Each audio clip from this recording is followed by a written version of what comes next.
All right, everybody, welcome. Hey, B, take it away. Ladies and gentlemen, boys and girls around the world, please welcome to the T our next special guest. He's the high-qual course mauler from Soquel High, the baller and shot caller who used to rock the blue and gold and now is the one flocking to 99 bottles of beer on the wall, I'm told. He's the former knight who left the court and took flight. He's a broadcaster and a brewmaster, the big bomb blaster who always avoids disaster. He's hip to the hop and has taken the grip that's taken him to the top. He used to build servers and now he manages servers, swerving the crowds who flock in a fervor to the beveled edge tap room, where everyone knows his name. He's the king of clubs, married to the queen of diamonds, the royal power couple that rocks all the pubs from the coast to the highlands. Please welcome to the T, originally from Santa Cruz and now coming at us from Bend, Nate, a friend of the bevel is a friend of mine, Doss. Oh, Nice, B. wow. That's a I lot. love it. That might I be the love it. most. That might be the most different things he's packed into one of those yet. I mean, Oh my goodness. Absolutely amazing. It's pronounced Soquel, by the way. Soquel Sorry. High. Thank you. That's okay. That's the Canadian coming out in you, Mr. B. It's true. We tend to put long vowels on things. That's right. So welcome to the show. Thank you. We really appreciate you joining us. This is truly an honor. You are an amazing golfer, an amazing person, and we're really excited to just dive into a whole bunch of stuff, the whole story. So Mace, why don't you serve us up on a platter? Give the crowd out there a little bit of framework. Who are we talking to today? well, one of the things that I just kind of came to mind, I was thinking about right here is you're the second person in a series of golfers that we're going to have on. That the first one was Brinster, who are looking at like 20 to 25 years worth of veteran, being a 20 to 25 year veteran in the sport, and just being like, you're not even 40 yet, and I mean, how long have you been playing before I go into all these accolades? Yeah, the first time I threw a disc was in 1992, the very end of 1992. So you're a 30-year veteran. Yeah. 31 years. Yeah. So Okay. 30 years since I threw my first disc. And I first played my first tournament in 1993. So it All was right, the so next year. I'm gonna run down a fair bit of information real quick just to kind of give everybody the overview. We call it the framework. Your PDJ number is 11794, so you're barely in the 5 digits. Just missed the 4 digits by probably a year, I would assume. My dad signed up when we first started. He's 7277. I wish he would have signed me up that day. He's right in there with me and B. That's right. I'm 7224. Oh, I'm nice. 7477. So your dad's right in there between us. Right in there. All right. So as Paul mentioned earlier, you're residing in Bend, but you're originally from Santa Cruz. You're the co-owner and chief brewer of Bevel Beer. You're a featured broadcaster on the Disc Golf Network. You're a 3-time PDGA World Champion, 05, 07, and 11. You're also 1-time PDGA Junior World Champion in 1999. You're one of only 4 players to ever win an MPO and a junior major in their career, with Ricky Wysocki, Nate Sexton, and now Gannon Burr being the other 3. You won the U.S. Disc Golf Championship in 2008. You turned pro in 2000, and I'm pretty certain I was there. That was at Santa Cruz, correct? Yep, that was my first cash. I officially played my first pro tournament in 99, which was the weekend after I won that junior world championship, turned pro the next weekend, but then actually cashed at the Masters Cup in 2000. Yeah, I remember that. I remember seeing you standing there and you were like, going there. They asked you, are you going to take the money? And you were like, yeah, I'm taking the money. Yeah, Marty Hapner. That's funny. You were probably standing there. Marty Hapner came over, said, "You cashed. It's $300 whatever dollars." And I said, "Oh yeah, I'm taking it." I mean, what can a 14-year-old do with $300? That's a lot of money for 14. That's beautiful. Okay, so I got a couple more things to throw out. According to Statmando, you've played 309 events. You cashed in 264 of them with an 85% cash rate, which is amazing. That's huge. I mean, that's super high. You got 241 top 10s, which is 78%. You got 125 podium finishes, which is 40%, which is also a pretty huge ratio. You got 43 wins, which is 14%, which isn't bad either. Your average finish is 8th. Average cash is $980. Highest rating was 1060, and career earnings are just north of $275,000. That's pretty impressive. Wow. Yeah, that's yeah, it's crazy to think about all of the statistics, especially now since I haven't played in so long. Last tournament I played was, the 2018 Zootown Open. And to think back about all the stats is kind of nuts, especially that I look at UDisc for several hours a day when we do commentary, looking at the statistical stuff we have now. But Right. yeah, I'm proud of everything I was able to do. I certainly had a great run and a lot of fun. One of the things that, you look at that 14% win rate. I wasn't the best at winning, and I'll certainly admit that. I think the one thing is that when you look at my win percentage, I actually doubled that in second places. So I think I had 42 first places, and Statmano could probably tell us this exactly, but somewhere in the 80s or at least the high 70s of second place finishes. I was close a lot of the time, but I cherish every single win. That's for sure. Well, so do you are you bothered by those seconds?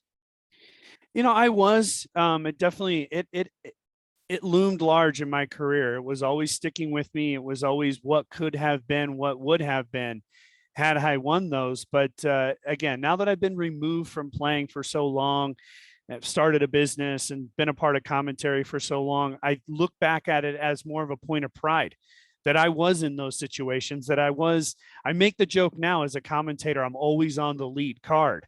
No matter how I shoot the previous day, I'm always on the lead card in commentary. Even par all day, right? That's right. I'm right there with the leaders. But the reality is that in my career, for me, it was lead card or nothing. And I spent a lot of time on the lead card. I saw a lot of world championships Obviously. from the second place pole position. And yeah, I'm super proud of that. I got to see, I got to play with the best.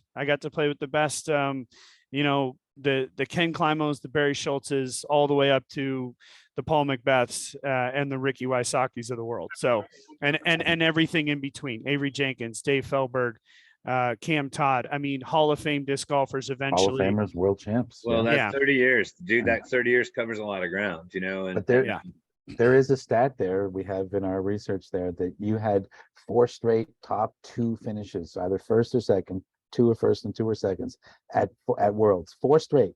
And the only person who's ever done better than that was Climo. So wow, you know what? I never really thought of that because obviously Climo won the 9 straight, but yeah, that was an amazing run. I mean, 2005 is when I really jumped onto the scene. And I'll never forget when they were announcing my name at the beginning of the final 9 of the World Championship in 2005.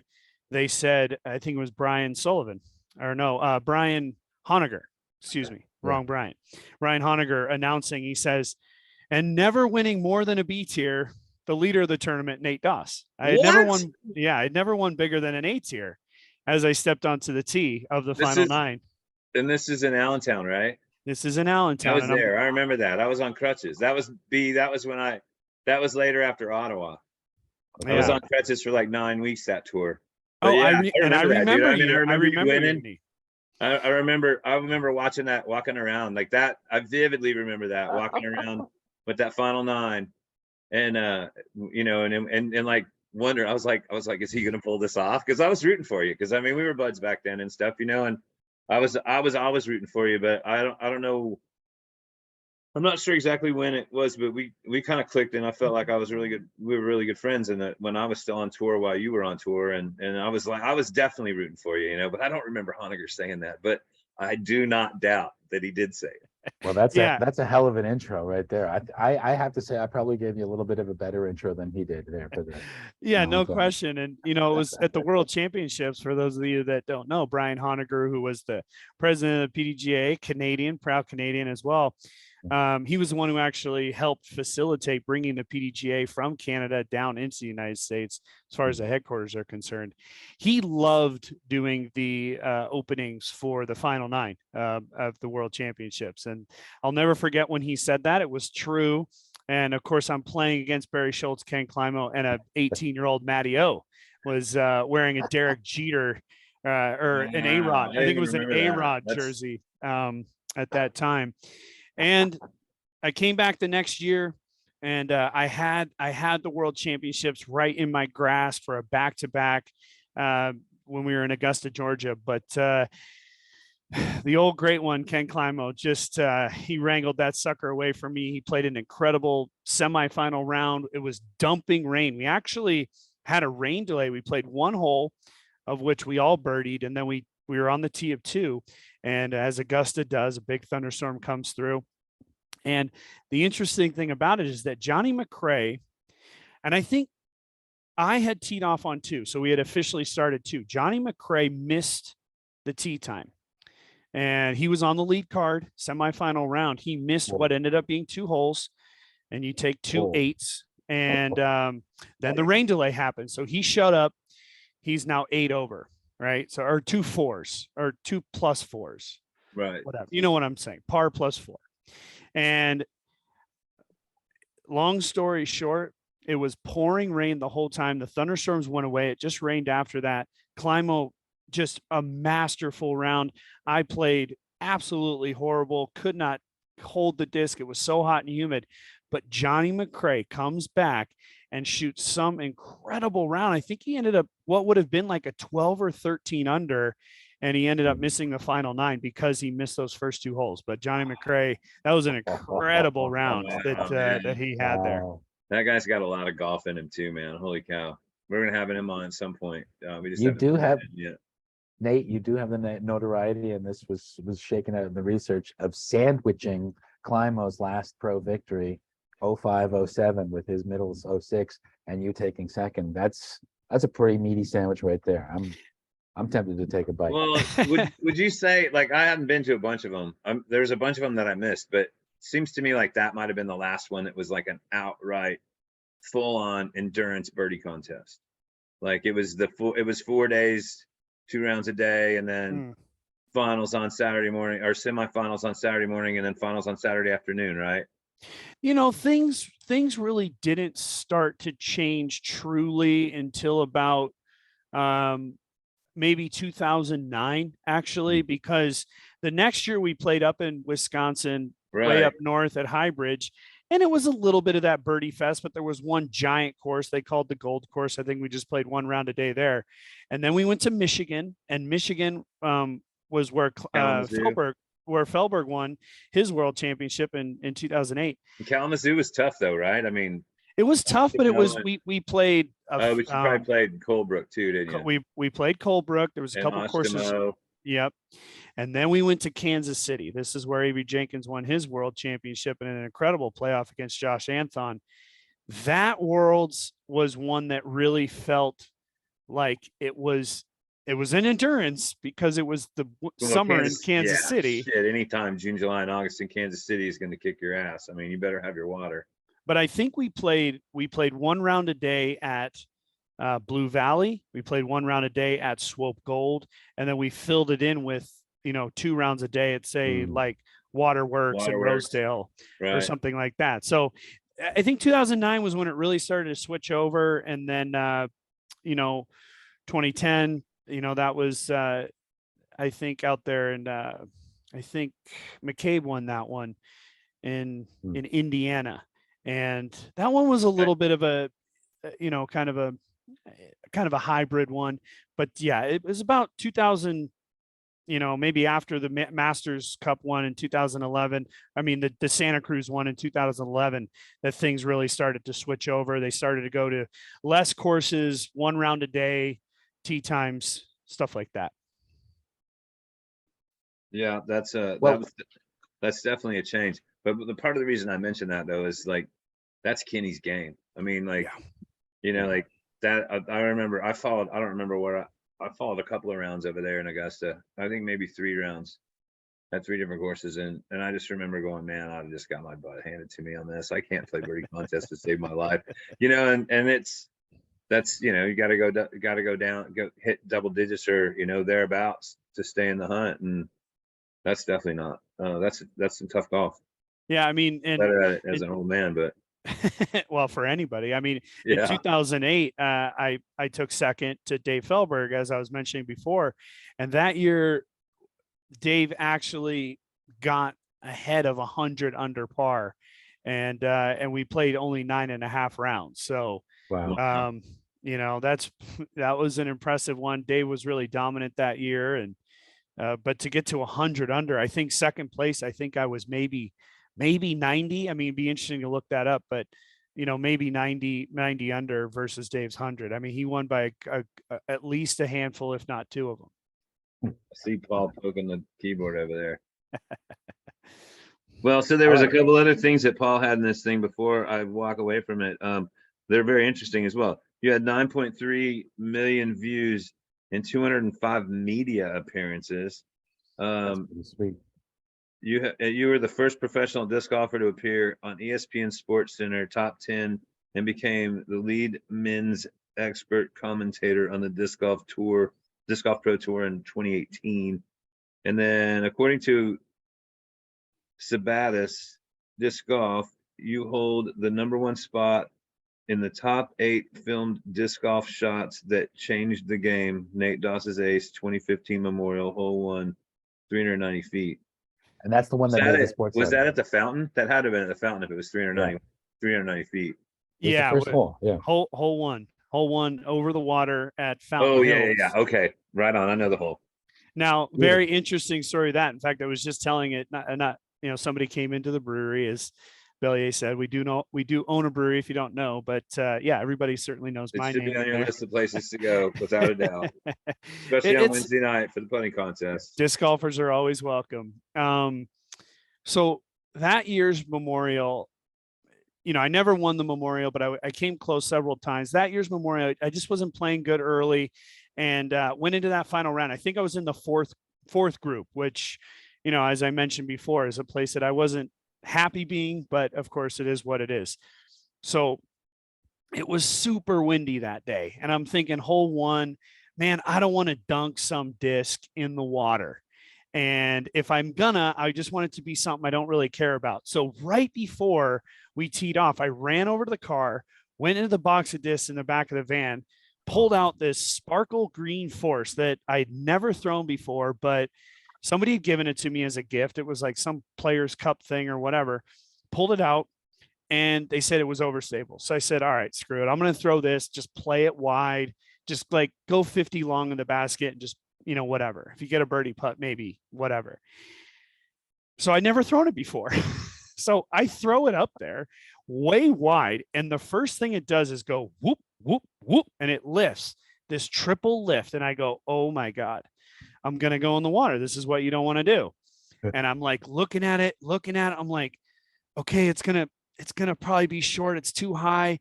And I go, just sit. And right as I thought that, bang, it hits the chains, slams right into the basket.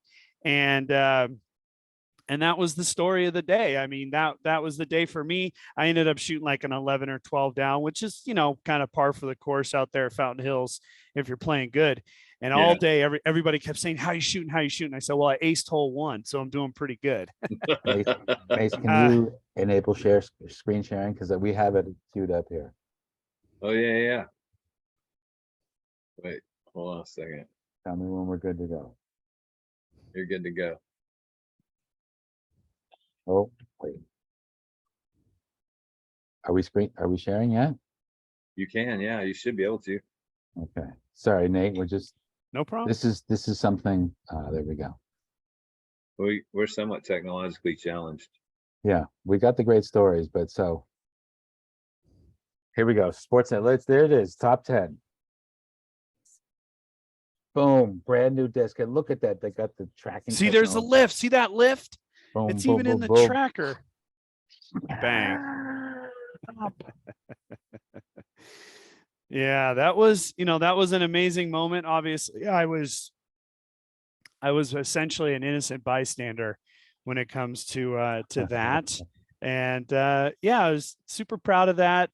It was a fun experience to be on Sports Center and just to have that moment. And that really did kick it off. And that whole year we had several Sports Center top 10 moments. And then once we got into the summer, we ended up having a couple hole ones actually be the number one spot on the Sports Center top 10. So, even though sports are consumed in a lot of different ways these days, Sports Center for a long time is what we always wanted to be as kids on. For sure, And for sure. Yeah. I remember playing basketball thinking I was Kobe Bryant or Michael Jordan, wanting to, be on the Sports Center top 10. And then all these years later, I get on for an ace. It was, well, it was really doing it. true. I mean, like it's not necessarily the vehicle, it's the fact that you got there, and so. Exactly. But that's what really to me, interesting. the key to this that's in framework is, according to Sabatus, whatever, however you pronounce it, that's the number one shot that's been captured on film that changed the game. That's because that was the first one that was really, they always remember the first one. There may be better ones that are captured, but that's like high def to the nation. Yeah. It really, knowing the conversation that was behind that would be awesome. If we knew somebody like we know Roddy, but obviously Roddy doesn't work for Sports Center or for ESPN, but to hear, it'd be really nice to know the background story on that, You want, I know the story. So let's go. Okay, Spill yeah, it. This is what we're here for. Great, So yeah. Spill it, exactly. So that, I believe her name is Pam Vaughn. And if you look on that video, it says video courtesy of Pam Vaughn. Pam Vaughn, just a fan of the game. She lives in Phoenix, or at least was staying in Phoenix at that time. And she just happened to be sitting, there's the T of one, and then there's like a big concrete block to the left. She just happened to be sitting there filming it on her cell phone. Okay. Because again, remember, I'm on the fourth card, and even to this day, we really kind of cover the last two cards. So, this happens. I go celebrate. I don't even think about video. Up on a backup on hole 8, Pam Vaughn, or no. At the very end of the round, we're all hanging around, waiting for the leaders to come in. We're like right behind the 18th green. And Pam comes running up to me. Hey, Nate, just wanted to let you know, I have your ace on video. I filmed it with my phone, and here it is. And she shows it to me. And she shows it to me on her phone, and we just high five and celebrate. And she's like, unfortunately, I got to run. My phone's dying. We're late for a birthday party or something. So they take off. Now, about 20 minutes later, somebody from the PDGA, it might have been Marty Gregoire, could have been several different people. They come up to me and they say, hey, Sports Center wants the ace. Do you know anybody with the video? And I said, dude, this woman, Pam, was literally just here. She had to leave. Her phone was dying. And a quick Facebook search, boom, boom, boom. They found Pam. They found who Pam was with that day. They Facebook messaged them. Somebody jumped in a car, chased her down, got her phone, plugged it in, uploaded the video off of her phone onto a computer, sent that to Sports Center. And that's how it happened. Wow. I mean, That's awesome. That's great to know. Grassroots as it gets. That's amazing. Yeah. So that's really, that's something else. Without Pam, it would have never happened. Honestly, it's crazy.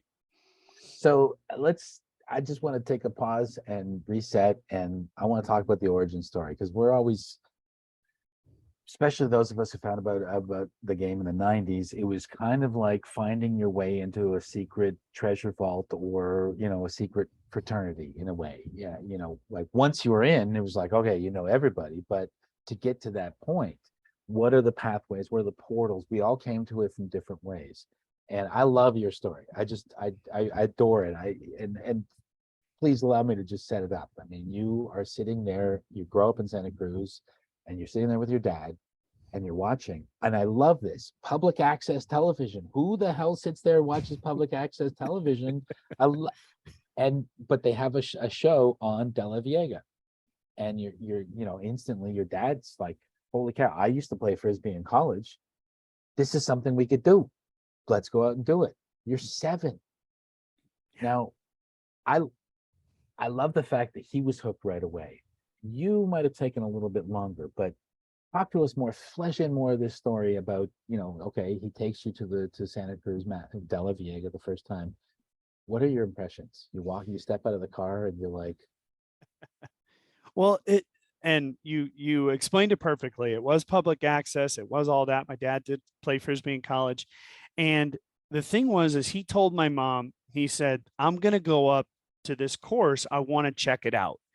And she said, well, you better take Nathan with you and go wear him out. Remember, I'm a 7-year-old rambunctious little guy that's, you got to take to the beach and run him down the beach 3 miles before I'll take a nap. So she said, take him up there, wear him out. So we go up there. I think it was like a Saturday. And back in the 90s, this was 1992, the end of 92, disc golf was, again, a very niche thing. It was kind of underground. And De La was a course that was permanent in Santa Cruz, but none of what you see now is there. There's no paved parking lot. There's no shack. There's no signage and tee signs and all that stuff. It's just kind of like tee pads, baskets, and a dirt parking lot. So we pull into the dirt parking lot, and Marty Hapner, and again, this story is a little bit fuzzy because I was 7. Sure. I'm 38 now, so it was 31 years ago. That's a lot of craft beers away. A lot of craft beers and a lot of just, things have happened in between them. But I know this is true. Marty was there, and in those days, Marty used to come up to the course. And if you don't know Marty Hapner, he's a PDGA Hall of Famer. He's one of the coolest people on the planet. Yeah, a tech guy that was one of the first people to actually create a disc golfing website. He owned discgolf.com. Wow. And it was a nice, cool little website that had like a, directory and stuff like that. That's a whole nother story. But Marty, Santa Cruz local, he would get discs from Innova or Discraft or whoever he could buy them from. And then he would go up to the course, and from like 9 to noon, he would sell discs, because in those days you couldn't actually find discs. There was not a store. Find that dude with a box in his trunk. Exactly. I was that dude for a long time.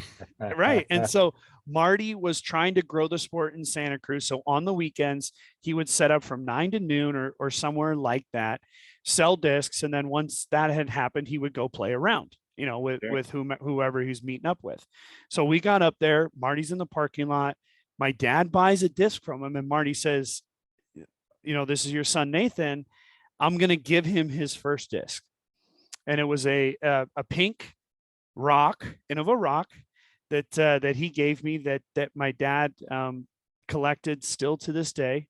No, and really? Nice. Yeah, so we still have it. And at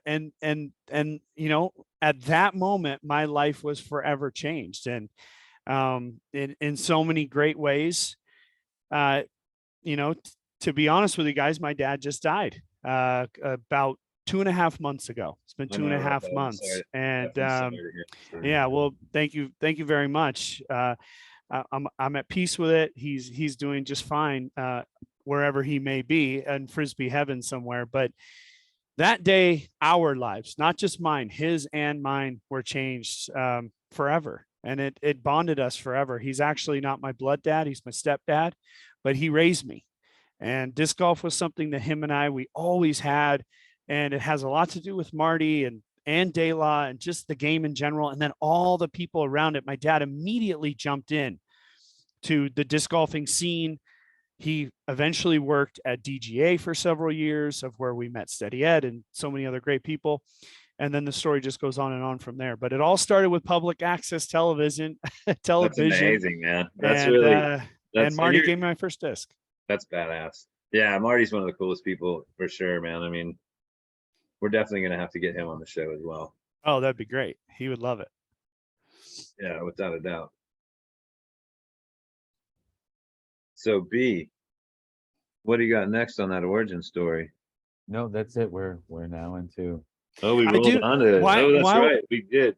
While we have just this small moment, I just want to go back to that ace just for a moment, because while I appreciate it being considered one of the, most important shots of all time, I have to say that, in my opinion, the shot that James Conrad threw on 18 in the World Championship will be probably in my lifetime the greatest shot of all time. And in my opinion, maybe the shot that really did catapult this game from where we always dreamt that it would be, into something that was a dream, not a dream, but more of a reality. He was all over Sports Center that night. He was a part of Scott Van Pelt's like What Happened Today in Sports. And I while remember that. disc golf still came off a little bit grassroots through all of that. You know, and again, James is just a vehicle for this. He was just trying to do the best that he could and make that shot. But to me, being a part of that from the commentary perspective, I'll never forget that moment in my life. And I Yeah, just wanted, that, I wanted to give credit where credit's due, because Sure. while I appreciate what's happened to me, I also appreciate what James did too. well, I think, that is on the list of shots that changed the game. It just, they gave you the number one spot. Wow. The Wow. the Philobatros Yes. is another one Yes. that's on there. But I think we could update that list. And I think that's like, you know, it's a healthy discussion, kind of like the GOAT discussion, you Right. know? And it's like, it's there's something always we going to can be variables with get on that. the phone. But I think also, I think maybe to possibly to clarify that, that was kind of a gateway shot, giving you the number one there. I mean, that was one of Yeah. wasn't that one of the first times that a That disc was the shot first got time. on this? Yeah, That's what so got him that's on Sports why. Center. Yeah. That's so like, why. Yeah. yeah, not, no disrespect to James's shot, because obviously that's, I mean, that's the holy Well, shot. but James's But shot is actually called the shot. Like, there's only one shot that's the shot, capital T, capital S. You know what I mean? Yes. Like, everybody else is qualified with where it was and when it was. but you're still standing at the door that let all those people in. Yeah. So That's true. let's you know, the idea of father figures, super important in your life. Obviously, your father was, Mark was an amazing gateway into the game. But Mace Man, why don't you enter into this one here? And you know, we've got a couple other people we want to talk to you about. So there's a total of, B kind of narrowed down to a total of 4 notables, and one of them we're gonna highlight later. But one of them we already mentioned, and that was Marty Hapner, the first guy that ever gave you a disc. And anybody that's ever, you know, spent any time at any kind of an organized golf round at Santa Cruz probably encountered Marty Hapner. And man, what a great guy. I mean, I've had so many good conversations with him in so many different places, and like, I don't know if anybody's mellower than Marty Hapner, you know. I mean, like, he's just right across the same line every time I talk to him, and such a pleasure. You know, it's one of those guys where I'm sure you met a lot of them too in other places on your that you encountered on tour. But you know, he's one of those guys where it's like, man, I sure wish that guy lived near me. You know, I mean, that's the only thing I don't like about that guy, is he doesn't live anywhere near I do. You know, and you just don't get to spend enough time with people like that. You know, another one who's another guy that I've always loved in the NorCal area, and that's Jim Hagan. Talk a little bit about Jim. Yeah. So Jim Hagan, if you guys don't know, he's also another 4-digiter. I think he's in that 7,000 range, right with you guys. But you know, for me, Jim, again, another father figure, and that's one of those things. So my blood dad did die before I ever played disc golf. I was about 5 years old. He died of complications, just health complications. But Mark came into my life, and then all these other guys, and Jim Hagan was definitely one of those people. And Jim, there's, I think still to this day, if you go up to Delaveaga on Sunday morning about 9 o'clock, you're going to play what's called Sunday doubles. I think it still happens to this day. And it's usually an A-B thing. They just, you know, the better players are in the A pool, and the, you know, newer players are in the B pool. They match them up and you play doubles. Well, when I was a kid, and of course you're gambling in a way, because you're paying $5 to play. $5 a head or something, Yeah, right? yeah. So when I was a kid, I swear, and Hagan probably could give you a better number. I was like 10 years old or maybe 9, and I wanted to play. And Hagan, and everybody's like, Mark, listen, you can't let Nathan play. It's kind of too unfair. They were trying to figure out giving strokes, blah, blah, blah. Hagan goes, I'll take him. And not even flip. Hagan just said, I'll take him. And so I played with Jimmy, and him and we tied for the best score. Now, a lot of that is on the shoulders of Jim, who is one of the better players. It's that certainly at that time, he was a much younger guy than he Super is now, of solid. course. Super Yeah. solid. Yeah. Great. He had a lot of distance, putting is the downfall of most every player. That was probably Jim's weakest part of the game, but he can make putts too.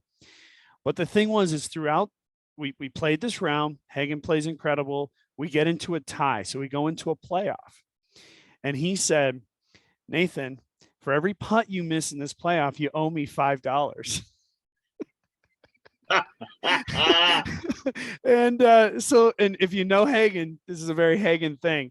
And he said, you owe me $5. And so I can see him totally just like dadding out and being all Yeah. serious about it too. When he told Yeah. me, like, Oh, yeah. without a smile on his face, no No. smirk anywhere. Yeah, because he wanted to win. He wanted to win. So we got up to hole one, and he's letting me putt first.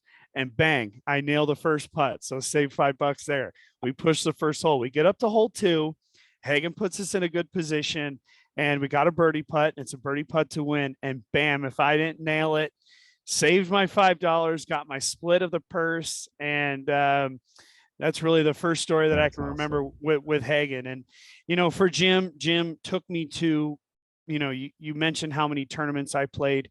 He was probably with me at least a 10th, if not more, like an 8th of those tournaments, and drove me to a lot of those tournaments. He was the guy early on who took me to world championships traveling by plane without Nice. my parents. He would say, Mark, Mark and Barbara, I'm going to take Nathan, do you trust me? And they trusted Jimmy.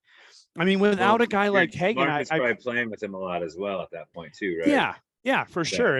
And Jim was integrated into the Delaveaga Disc Golf Club in so many ways. He has built tee pads, put in baskets, built retaining walls. He's a general contractor by trade. He has done all of these things to help build up De La to what it is. And without Jimmy, again, my life certainly would not have been the same. He taught me a lot of great lessons. He took me to a lot of fun places, and he is still a big supporter of mine. He still comes up to Bend from California and has supported me here on my new venture. So yeah, he's a lifelong brother. Is what we call each other brothers, of course, but yeah, he's been a great guy. Just for the record, James Hagen, 69.43. Oh, there you go. I figured. I thought he was a 6,000. little under us, possibly. Man, Yeah. I played a lot of rounds with him. I played the triple nugget 3 times, and I played whatever the SoCal one that was right before we went on the Price is Right. And I think I played rounds with him in just about every one of those tournaments at some point or another. I mean, I made friends with him early on. I might have even played with him one time down at Huntington Beach earlier on than that. Yeah, But he I was just a kinda remember SoCal him. guy originally. I remember him always being a steady presence. Like every time I showed up out there on the West Coast, like, oh, hey, Jim, what's up, dude? And like I haven't run into him in a while, but I'm definitely looking forward to the next time I do. Well, if you heard of some of the major wildfires that have happened out in California over the last several years, actually Jim Hagen's house burnt to a crisp, completely gone. I think And I heard something about that. he was fortunately out of town and wasn't there when it happened, and his house was completely gone and his life was completely reset. And they still haven't been able to rebuild the house, but they're doing pretty good. They got a new place in Scotts Valley, California, which is just outside of Santa Cruz. So yeah, Jimmy's doing good. He's dealing with different surgeries and, just a lifelong contractor and disc golfer. And yeah, he's always dealing with his body, but yeah, he's doing good. So we have one more yeah. early hero / father figure to talk about. And this is more dating from your pro side, the beginning of your pro career. Oh yeah, it's Crazy John Brooks, obviously. I haven't made the call to him yet to be on the show, but because I know that's going to take an hour. But we're definitely having him on in the not too distant future. Yeah. So you're quoted as saying he began to teach you how to be a professional, how to act on the course, and how to beat people. What else did he pass along in his infinite wisdom? Because he Did he is teach just you how to like- play a trombone by any chance? You know, I played the trumpet. So we had that in common, but no, he's never Oh. actually tried to teach me We're gonna have to teach get me the two of you anything there. together with your horns. You know, that would be interesting. He is still a very good trombone player. Oh, he's one of the best. Holy yeah. shit. If you've ever been to the Japan Open, he'll serenade basically the entire tournament at some point in the middle of the night. I've seen it in Rock Hill. I've seen it in Kansas City. That's right. That's right. I've seen him get up on stage with people that he never met before and sit in with his trombone, and he can pull it off. Yeah, no question about it. I mean, here's the thing about Crazy John Brooks when it comes to my story. I had never heard of Crazy John. Of course, Crazy John's from the Midwest, from Kansas City, and he had come out to the Masters Cup to play the tournament, and he was already kind of beyond his what we would call prime. I think he was playing Masters, probably just had turned 40, and Mark and I were out clearing the course. I was like hauling this giant branch that was probably like 10 times the size of me at the time. I was probably like 10 or 11, maybe, somewhere in there, early, double digits kind of thing. And I'm like hauling it across. And then Crazy John just said some crazy comment. I can't remember what it was, but like, damn, look at that kid. That branch is 10 times the size of him. And I just remember looking over, and he was kind of larger than life kind of person. And, he's very entertaining. And that was my first interaction with him. And him and my dad kind of created a little bit of a connection. At one point, he had come visit us at our house and tell stories about world championships and all the things he had done. Being an entertainer, he was a freestyle, just absolute magician with freestyle. Yeah. And then it was the final round of that year's Masters Cup, and I caught up to him because that was the pros playing. I had played earlier that day or whatever, pro-am kind of thing. Mhm. And I just caught up to him, and I just followed him for a few holes. And I'll never forget this one shot. And it was on hole 18 at Delaveaga. It's this turnover shot. The pin's kind of on this really precarious cliff. And he says out loud to me, he goes, "Nathan, I'm gonna throw this inside the tree and flex it back." Nobody did that. Everybody took the wide shot with like a mid-range or something. He took like a Viper and went inside the tree, flexed it back, and absolutely parked this hole and got a birdie. From that moment on, I was on Crazy John like flies on you know what. And I followed him for the rest of that round. We were inseparable for the next about 36 hours. And the next day, my dad allowed me to take off school because Crazy John said, "Hey, kid, do you want to go play ball golf at the golf course that is when you drive through Delaveaga?" Yeah. I begged my parents. I begged them. They said, "Sure."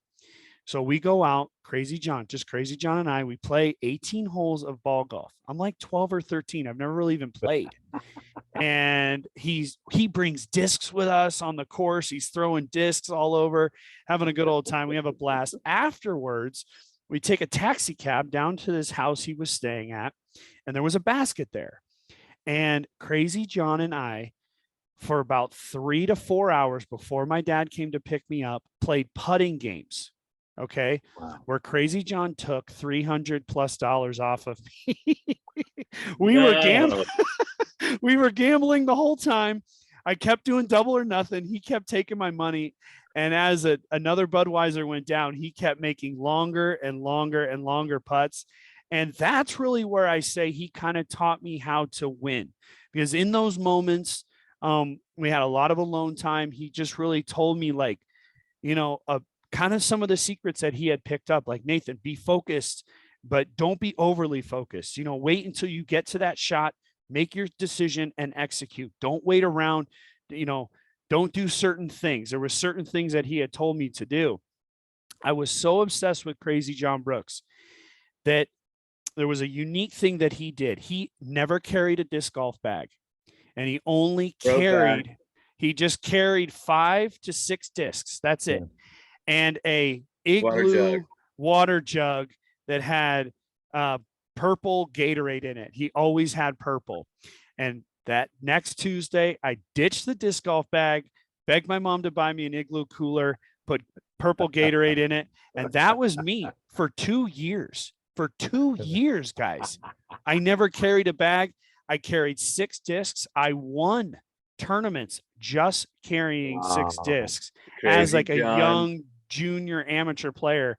And Crazy eventually John Pro Pack. I There you mean, go. He added a tripod stool eventually to that. he did. That's like but From that's the short still like leg. that's the maximum craze gear right there. Like even when I went to Japan in 14, like he's not playing that much anymore, and that's pretty much all he had with him there too. You know, I mean, I played the October Frizz with them in the morning, Sunday morning round, and this is after all the free beer that they could drink all Oh my night goodness. Saturday. And he shows up. We had golf carts. He showed up in a golf cart with a cooler in the back, and he would open up the cooler, and it was like melted ice, so it was half water, and floating in the cooler were his discs. He'd reach in, he'd grab a rock, shake it out, and then fucking park it. Pardon my French. and It just- and the last thing I'll say about Crazy John, who, by the way, Crazy John married Val and I. He was the oh officiant nice. I didn't know at that. at our wedding. Paul's one is- too. Really? Yeah. Nice. Only in the province of Ontario. That's right. Yeah. So Crazy John, Wow. he did marry us. He's been a longtime friend. He still texts me to this day. He's still very supportive of everything that Val and I are doing. We absolutely love Crazy John, but it was those 2 years where I committed to just playing with the 5 discs. What it taught me was you got to use what you have. And, sometimes you lose a disc. Now you got 4, right? So you lose 1 disc. You're losing an entire tool, not just, Make it work, right? it's just about making it work. And I'll never forget that moment when he said he was going to take that inside line on 18 at Delaveaga, and he just parked it. And I thought, man, I got all these discs and a golf bag and I'm lugging it around. I went for 2 years, and I think that was a big part of the success of my career, because that was kind of the transition from when I went from being a junior player, playing in those junior world championships. I played in 98 and 99. In 98, I did play with just the 5 discs into 99, and then eventually becoming a pro. It was those 2 years that really helped me. It helped me to play disc golf with whatever I had. And I think that was a big part of it. That was Well, definitely one of the things that I always was amazed at with him. I don't know if you remember back in the day, like Kansas City was the first pro event that I ever played when there was 90 pros. Like there was a full 18, 5 cards, and they had a star for every hole. And my first year, my star was Craze, and it was on Rosedale. My second year, it was Bomba, but Nice. So I mean, 2 great players to see the first time, as and that was in 96 and 97. And I still remember, I mean, and I saw, then I subsequently saw Craze in a bunch of Final Nines at Swope, that I didn't play with him in the tournament, but he always put on a show. But that's one thing I'll never forget, is just he was capable of manufacturing shots that, like, just like that shot you said, I'm going to go around this tree, I'm going to cut it inside the tree, and it's going to fly back to the left, and it's going to park.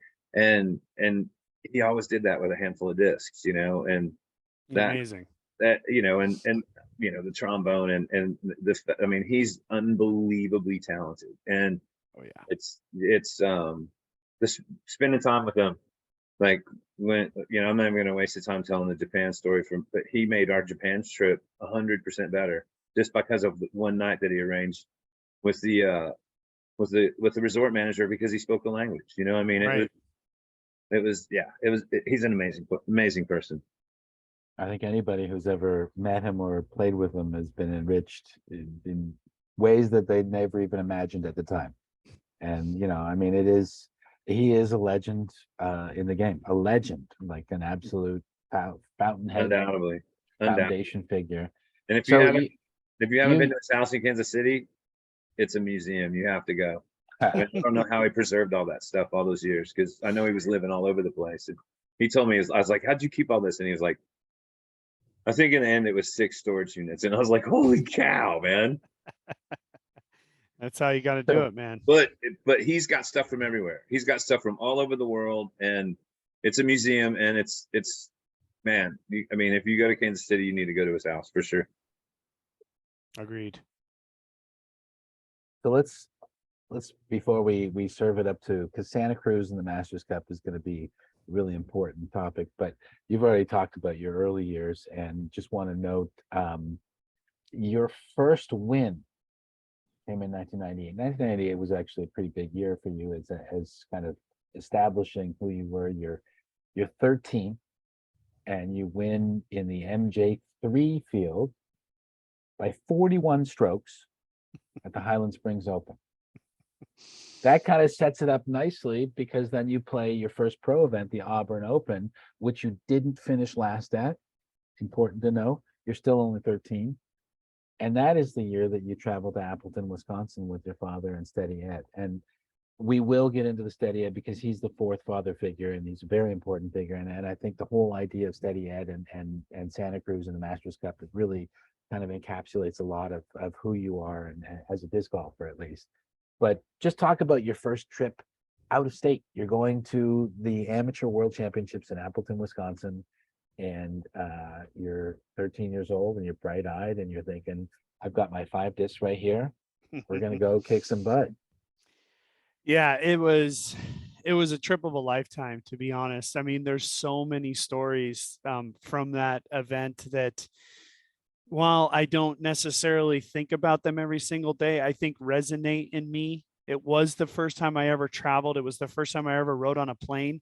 It was the first time I ever missed a flight. In fact, that's a funny story. I'll start it off with my dad. We go to San Francisco Airport. Our flight was supposed to be San Francisco to O'Hare to Green Bay, Wisconsin, which is near Appleton. We get on the plane. Everything's fine. They get them to think, oh, we got to get everybody off the plane. We got to fix some, replace some bolt. So everybody's got to get off, right? So they say it's going to take about a half hour. So my dad goes, there was some crab cakes up the terminal. Let's go get some food, and we'll come back. We go up, he gets crab cakes, come back, plane gone, all the people gone, completely gone. Oh. My dad freaks out, goes, man, what's going on? They end up putting us on a flight to Dallas. That was the first time I ever rode in a bulkhead on an airplane. That was the first airplane ride I ever had. And I'm like, the bulkhead's cool, man. It's like, there's all this space and everything. I would learn the hard way that planes aren't so comfortable all the time through thousands of other flights. But we get there finally. Everything is amazing. And of course, we are with Steady Ed. Steady Ed did fund the trip completely. And the reason he did that was because my dad was working for him at the time. Nice. So he paid my dad to come and be the sales guy basically during right on the Fly Mart, right? So the Fly Mart is a big deal. DGA, one of the cornerstone companies in our sport. And so my dad was there to do that. And, Steady Ed said, we're bringing Nathan along. He's going to play. And we stayed with Steady Ed in the same hotel room. I mean, wow. I'm with Steady Ed, it's just something about that. All the crazy stories he would tell and all the fun stuff he would tell. But it was about getting to play with other kids of my age, really at like a bigger scale. And in those days, there wasn't all these slices of juniors. It was like 16 and under. That's junior. It was whoever, and it was also whoever showed up too. Like, it wasn't like, I mean, you can have all those divisions, but you still got to have 3 people in every one of them in order to have one, right? So, I mean, exactly. How often it's like the ladies back then, like they'd show up and there'd just be 3 ladies, it wasn't like 50 every week like it is now. No. Yeah. And so we had a pretty big field. I can't remember what it was. I think it 18. was probably 18 players. And we ended up having a semifinal, and you had to be in the top 8 to get into the semifinal. And I ended up finishing, correct me if I'm wrong on this, Mr. B, but 7th place. Yep. Okay. Yeah. And was Ben Girthy in 8th place? Where did Ben finish? Let me Oh, go back to that. I will yeah, hunt if you that. can find that. Because one of the things from that 1998 Worlds that I'll never forget was meeting the Girthy family. Right. And this is very important Were because, they from up there? no, they're from Oh, they're Florida. from Florida. Okay, that's what I thought. But the Girthy family would travel as a big unit. There was Evan, there was Garrett, there was Ben, and Ben's my age. There's and a so, fourth one too. yeah, well, I But he think didn't there's like play. seven. He There's like didn't play 7 much though. girls I, and boys. Yeah. I'm Okay. not sure. The fourth one, maybe I met him once, but I Okay. knew Ben. I knew Ben, Evan, and Garrett for Okay. sure. Yeah, for sure. So it's like this girthy clan of people, the dad, Yeah. the mom, all the kids, there's daughters, there's all these people. And Ben was my age. And at the time, Ben turbo putted, right? Because he came from Florida. Johnny Oh. McRae was famous. He does the turbo putt. And Ben, hiked up his, and, he would throw the turbo putt. And Ben and I, go ahead. Ben Girthy took third. Ben took third. Okay. Wow. Jamie Pay took eighth. Jamie Pay. Oh, Jamie. Okay. And then He's from St. Thomas. Keith Warren won. Keith Warren won. Jack Smith second. I Trevor played Smith a lot of golf fourth. with Keith Warren from Wisconsin for sure. Okay. So Ben must have had a heck of a semifinal. Anyways, it's all very fuzzy, but I know this for sure. Yeah.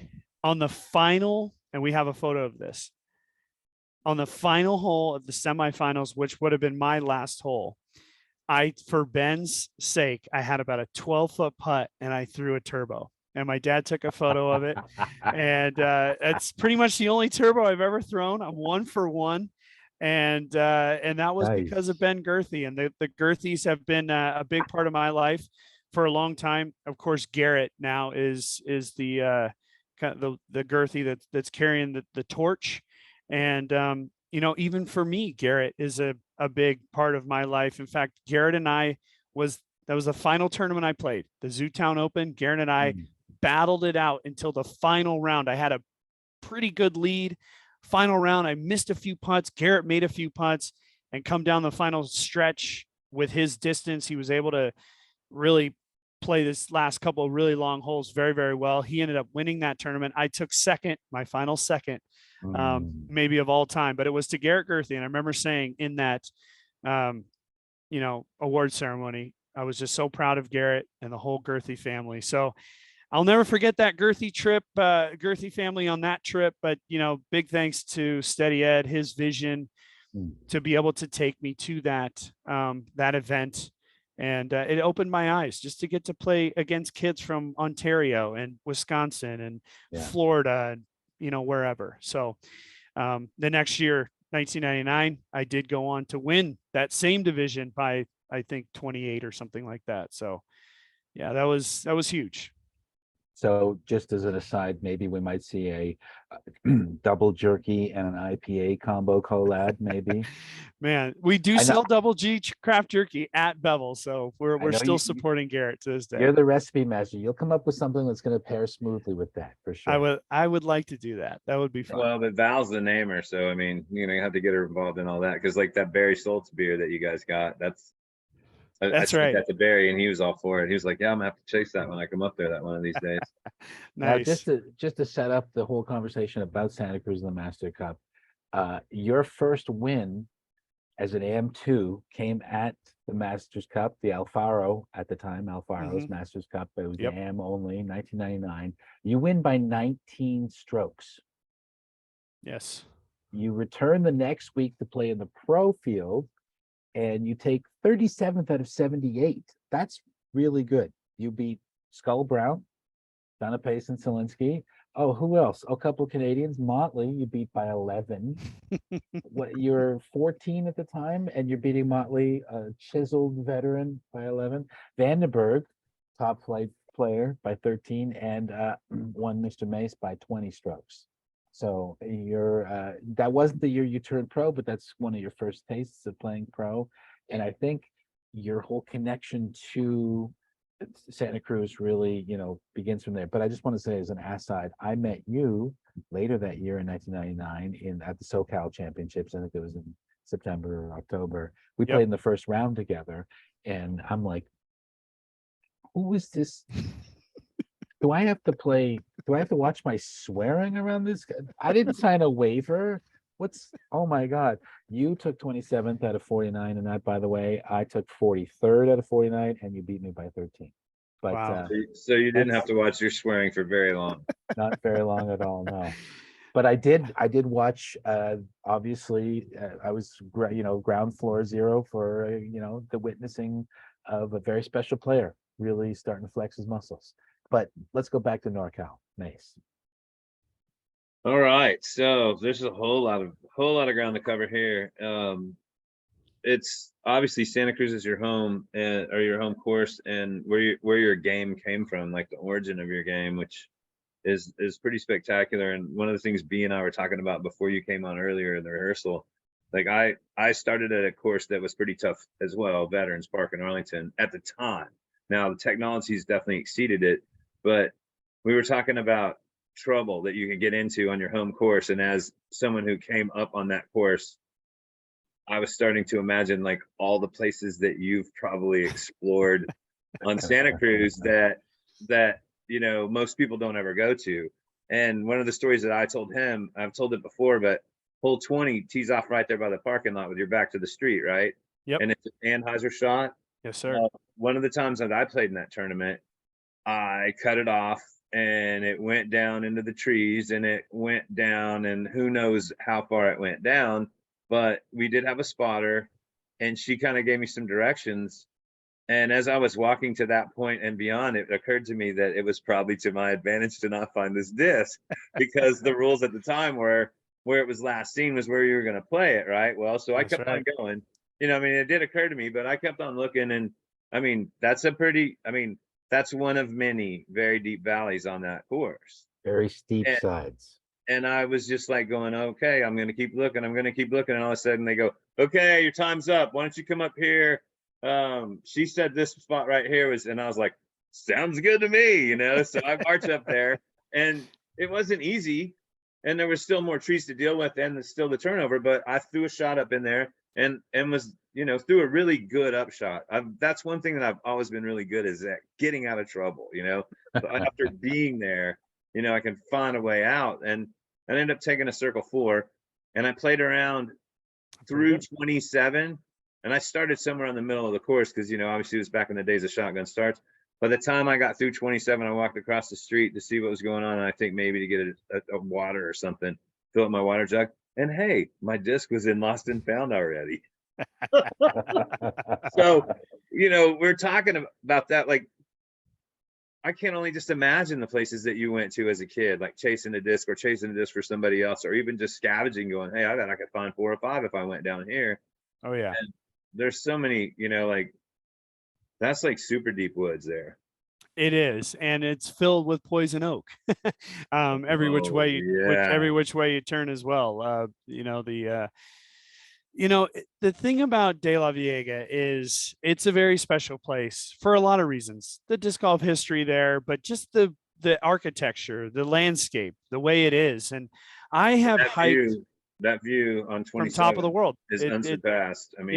I was just there for my dad's memorial just a couple of months ago, and it was absolutely gorgeous that day. And I've been up there 1,000 times or 10,000 times. I have no idea how many times I've been up there, but the view was still something that I always looked out over it going, wow, we are here. And though this is happening down here and it's quiet up here and it's just a few people playing disc golf. Now it's hundreds of people, but it's just still privilege.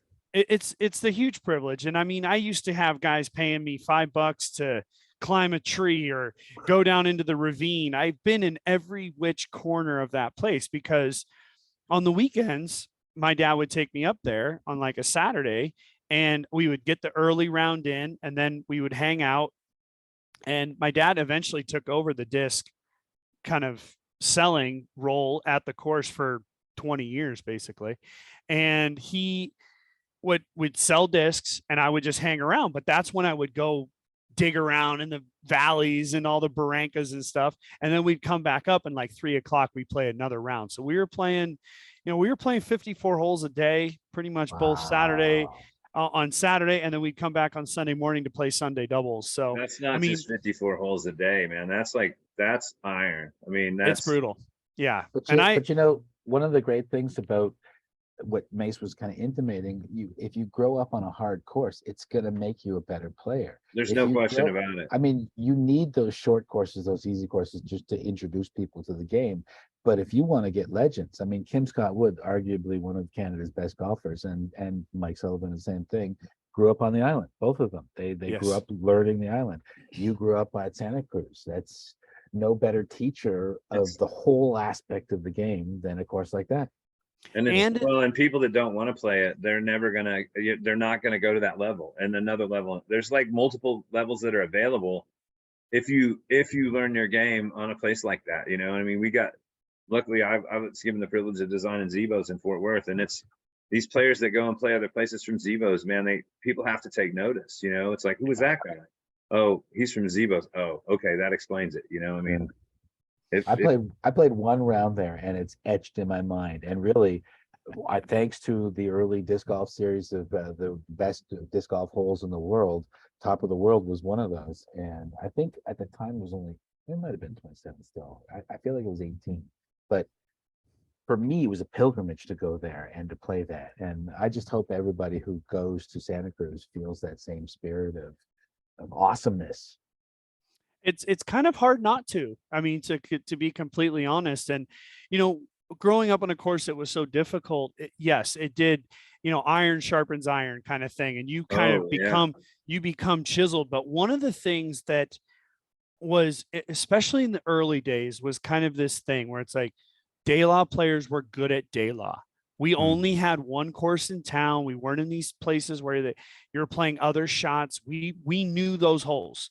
And also, a De La player never won the Masters Cup. That was also something that was one of those things. And that was one thing that I deeply regret in my career, was I was unable to lift the Masters Cup trophy You came close as the champion. I came close many times. many And times. you know, those last 3 holes going up to the top of the world, somehow, some way, but it all worked out. I that's ended up a winning the world that's a hell championship of a there. turn, though. That's Well, just the same as aiming corner right there. I mean, It is. so And let me if you go throw ahead. some stats out real quick, or throw a couple things out there. So NorCal has more concentrated disc golf talent than anywhere else in the world, and it's not even close. Delaveaga is ranked number 10 on Release Point's 2019 list of world's best disc golf courses. You won the Masters Cup as AM2 and an AM1, and you came extremely close to winning MPO in 2015. You lost to Paul McBeth by 2. In 2012 to Paul McBeth by 4. 2009 to Barsby by 6. In 2002 to Barry by 2.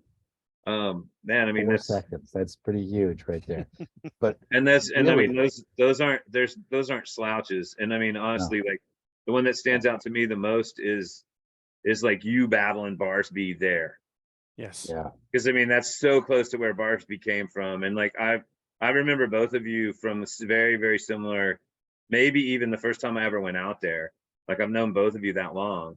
And that Yes. was 99, I think. And like you guys have really done well for yourselves, both of you. And it's there's a huge list of people that I met at the age of 16 in disc golf, and you guys, and actually I think I met you under the age of 16. Yeah. But like I met Barsby around that same age. I met Steve Rico around that same age. I mean, it's just on and on.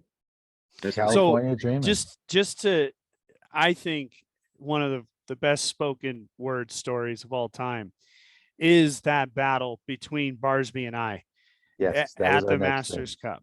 Yeah. That year, going into that one, man, I thought, this is it. My game is perfect. I am playing as good as I ever have.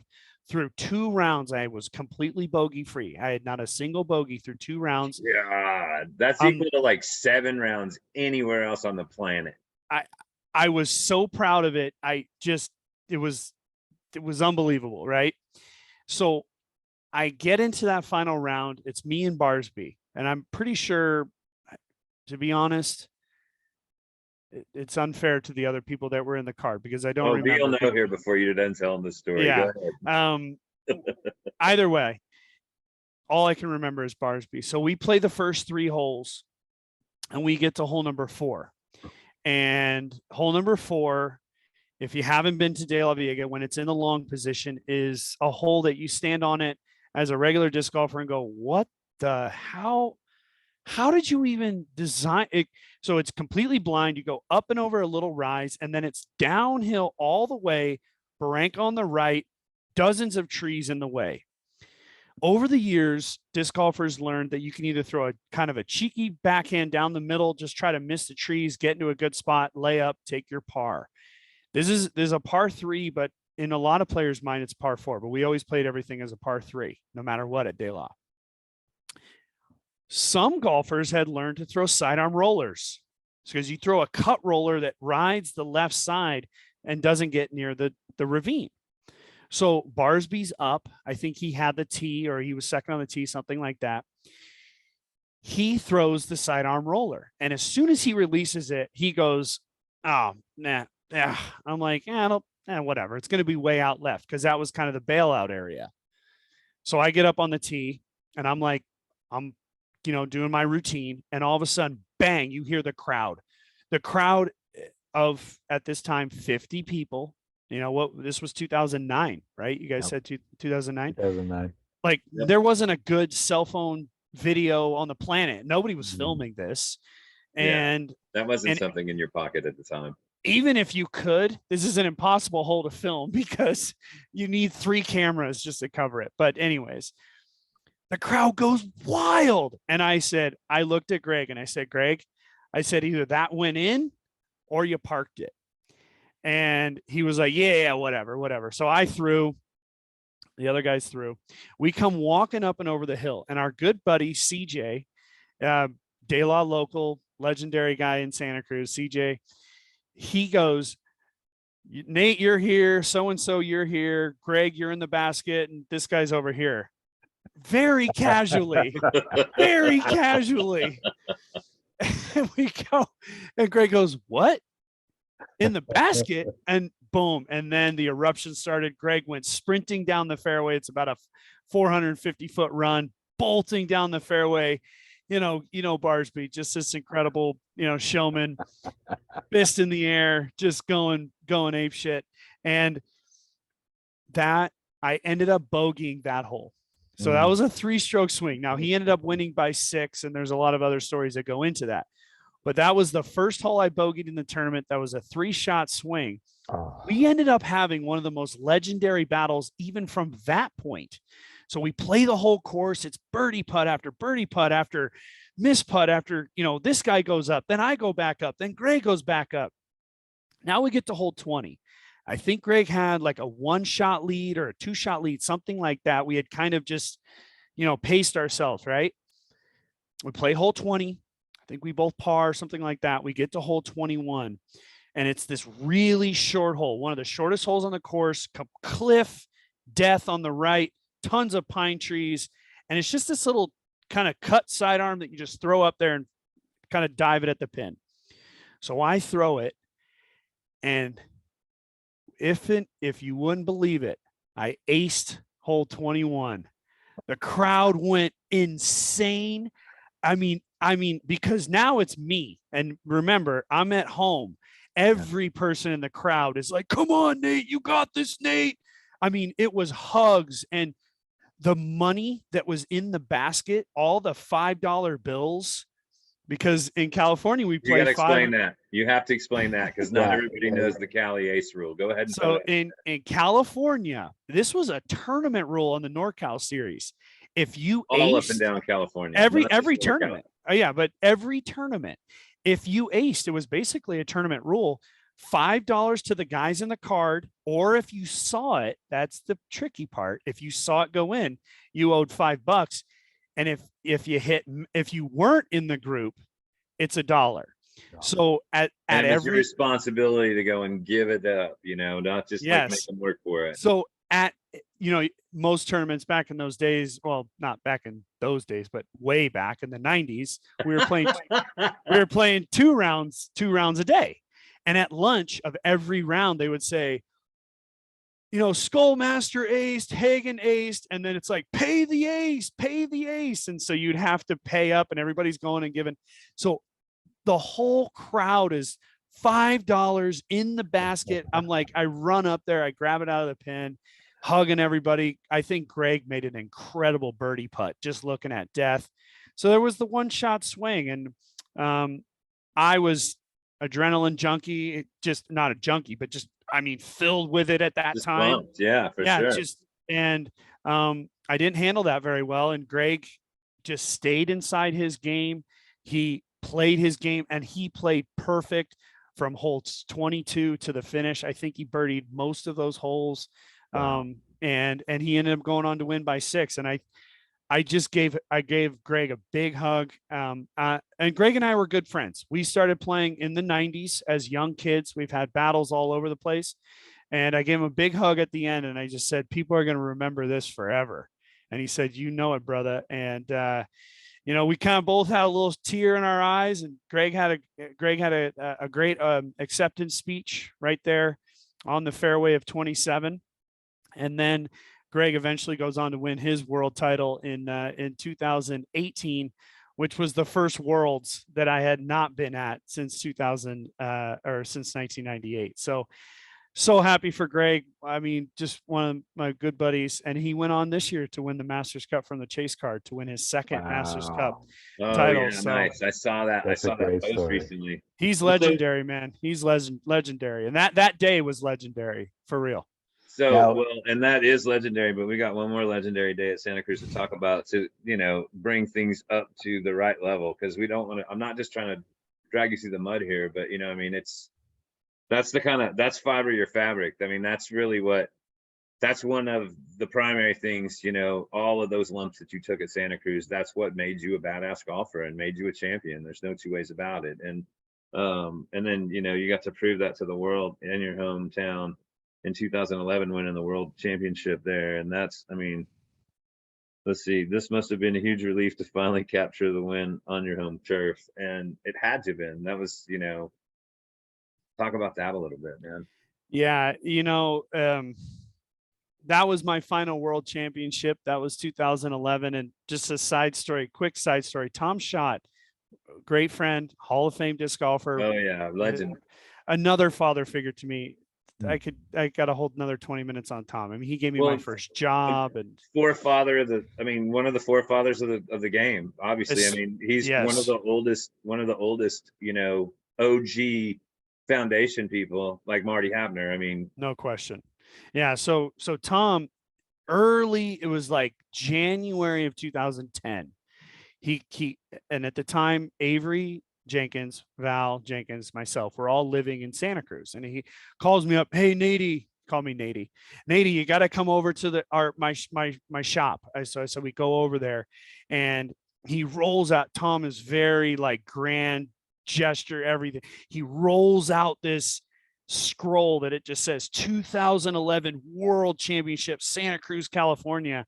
And I looked right at Tom and I said, nope, don't do it. Don't do it, Tom. It's a lot of work, man. I begged him that day to not do it. And when we walked out of there, he said, Nate, we're doing it. And I gave him a big hug and I said, we'll be right there with you. Val, Avery's parents, hundreds of other volunteers, all from Santa Cruz, from California, from out of town. We worked our butts off. I mean, the week before that, we were putting tee pads in out at CSUMB down in Monterey. I mean, we did everything to help Tom succeed his vision. Tom Schott got the fairway at Pinto Lake painted with the logo of the tournament. Like it was 500 feet long. You could only see it from an airplane. It's on the cover of the World magazine, the magazine that right after the Worlds was over. So I said no. Of course, I'm glad he went on and did it. obviously. To get back to the story, the way that the Worlds was laid out, it was 4 courses, 4 rounds, 1 round a day. De La was round number 2. So I knew I needed to put myself in position. We started out in Monterey, played pretty well that day. I was near the lead, came to De La, had a really very solid round. That round that I played at De La, I would have been happy with in any Masters Cup. Was that Of course, 18? now, huh? 18 holes at De La? No, it was 27 because And that were was the others? Were the yeah, others 27 as well, or were yeah, they 18? 24. Excuse me, 24. Tom had it was 4 courses, all 24 holes long. Okay, all right. Good information. Again, Tom just thinking bigger than anybody would ever think, and played a pretty solid round there. Super happy with it. Ended up being at or near the lead. I was on the lead card for sure, and then we went down, played down at Ryan Ranch, and that was really where I kind of started to take the lead. And then we finished the tournament back to back at Pinto Lake. And this whole time, this is like the first time that the World Championship was being covered live by discgolfplanet.tv. Now, they had done several, I think, USDGCs and memorials at that time, but this was the first time they were covering the world. So it was like this big kind of thing. It was this big moment. It felt very, very kind of big for other reasons. And, you know, the story is what it is. I go on to finish. I win the world championship over a battle with Josh Anthon, Nico LaCastro, Will Schustrick, I think was the final 9. And I went on to win that worlds. That was my 3rd world title. And it felt amazing, guys, because, you know, my whole life, I was this kid who played disc golf and was successful out of town.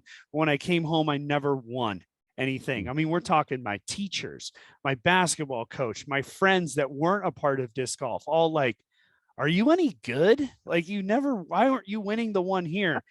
And I won the freaking world championship in my hometown. And I'll never forget my basketball coach, who I'm still friends with to this day, calls me up and says, Doss, congratulations, you did it. You actually can win, and we know it now. I said, Coach, I win other tournaments, you know. Was that right after the call from Honegger too? Yeah, right. But at the end of the day, guys, it really does, you know, it does tear me up inside that I was never able to be the Masters Cup champion. I think winning the worlds there in 2011, it is one of my proudest moments of my career. I won 42 times, 43 times, something like that. Every moment of those I was very proud, but that one I was even more proud of than almost any of the others. But there was still a small piece in my heart that was sad that it wasn't on the fairway of 27, that we weren't giving away the Steady Ed Award, and that I was the champion of the Masters Cup for at least one time. But now that I've been away from the sport, I'm just so proud of everything I've been able to do. I'm proud of all of that. And I'm very thankful that I was able to win that worlds on my home courses. It was, a moment I'll never forget. There are a few other resonances in that you did win the first, although it wasn't at Santa Cruz, but you won the first ever Steady Ed Memorial Birthday. And in 2015, you won the Steady Ed Memorial Trophy. And that's a prestigious honor that maybe eclipses winning the Masters Cup. And I know as a player, you want to hoist the trophy there on 27, but the Steady Ed, and you know, anyone who hasn't maybe never heard of Steady Ed, well, you go Google that name right now, but that trophy is given out to basically the person who exemplifies the spirit of the sport, the goodwill ambassador. Whoever has the most fun wins. You always leave things better than when you found him. And Ed is, as we mentioned earlier, kind of your 4th major father figure in your life. So this is a really kind of, you know, honest and really great time to talk about the role that Ed had in your life, not just bringing you to those 2 damn worlds, but how his life affected yours, but also now you've been carrying on and putting your name on some very important things that he had to deal with. So yeah, I mean, you know, Steady Ed Hedrick is you know, famously 001. He started what was called the Disc Golf Association before it became the PDGA, and it was sort of a business back then. He was kind of starting to kind of get this grassroots thing, start a membership, But Ed Ed was really most famous for inventing the basket. And his biggest goal was turning it in from a game to a sport. And one of the things that he would always tell as stories, you can find videos of this, is when before the basket was invented, everybody would play sort of, object golf, hit that light post, that mailbox, that tree, whatever, right? And somebody would throw a shot down there and it would go down and just barely nick the light post. And the guy would go, "Do you guys see that? I hit the light post. I hit it. I hit it." And they would all go, "What light post?" Because there was no way, and Ed loved telling that story. He tells it way better than I did. But that was really what spurred on in inventing the disc golf basket. And he's known as the godfather of our sport. And he certainly is. I had the pleasure of being around him. He was an inventor. He was a very passionate person, a person that rubbed people sometimes the wrong way. And there's a lot of people that could come and say, "Well, Ed did this to me, Ed did that to me." But at the end of the day, Ed was very proud of his inventions, which was the basket in this case, as well as just his role in the sport. And what he did for me was he did take me to those world championships, but he kind of put into me this thing of greatness of, we are trying to make this sport great. We want it to be this. We want it to be the biggest, the best. And it's always about holding that sport up as high as you can. And I never, ever forgot that. And I still do that to this day. Ed had told me kind of in private, slight side story, I was a really rough kid that was very rambunctious, and I would get suspended from school. It happens. I don't know anybody like that. My dad was working for DGA, so I would get suspended from school, and in no daycare, I would just go to DGA for the day. Steady Ed Hedrick would pay me 1 disc a day. And I would either drill holes in the pipes for the basket or clean the writing off of the pipes that the basket slides onto, or connect chain up to the basket tops. And Ed would pay me 1 disc a day. He had a big rack of discs. He'd say, "Nate, go pick 1 disc out of there." But in private one day, he said, "Nate, the best thing we can do is leave something better than we found it." And that's what I've always tried to do with disc golf. I've always tried to leave disc golf better than I found it. I try to do everything that I could to make the sport as best and as great as it can be and will be, and hopefully will become. And I still do that to this day. That's why I put this headset on the weekends and spend my weekends. I'm retired, but I still spend my weekends calling disc golf. I'm still a fan of disc golf. I still love these players. I don't even know half of them. And I just got to see most of them out at the Portland Open not too long ago. And I just gave everybody big hugs and said how proud I am of them, because I'm proud of what they're doing. They're taking the torch now. And my job is to just try to uplift that and tell the story and tell what's going on in their minds. But I've always just tried to leave the sport better than I found it. And that does come partly from Steady Ed and what he said to me. And, I think he certainly left his mark on the game. I hope that I can leave my mark. But at the end of the day, I just want to see the next generation do the same thing, and the next generation do the same thing. And I think that's what we're doing. I think that's where we're at the moment. Well, I know. Go ahead, Nate. One of the things about that, and that's like, I've got friends that are similar to Ed in a lot of different places in my life, and I've always tried to key in on that. And I think that each one of us are becoming that type of person as well. And that is that, when I go around these people, I say that I always show up with an empty bucket, and I spend the day with them, or half the day with them, or even if it's just an hour for lunch or whatever. When you leave that experience with them, take a look in that bucket and see what you gained. And if you're not learning something from those people every time you get together with them, then you're not paying close enough attention. And I've known you for quite a while, and I've seen you in your spot, and I'm sure that you're, like, obviously you got that little guy coming down the road here not too long from now, and you're going to be filling his bucket up with all kinds of knowledge like that. But I'm also quite certain that you're filling other people's bucket up with that knowledge too. And that's, that's just one of those things that you pick up from people like that, and that's really awesome. I mean, at least that's what I'm hearing through your story right there. And I think that's badass. Well, And not just, sorry. I just Mike, want to go ahead. say, sorry, No, please. before I forget this, I just want to say that throughout my life, I've been so blessed with people like you, Mace, like you, Mr. B, like Jim Hagan, Oh, like man, yeah. Donnie Smith, like all these people. The names go on and on and on. Marty, I mean, the names, even Felberg and Avery and Sprague and all these guys. It's sort of everybody around me has always kind of taken me under their wing, and no matter what's going on in their life, has kind of showed me the way. And I've been very lucky for that. And I just think about that now. I think about what person can I do that for, even if it's just me being me.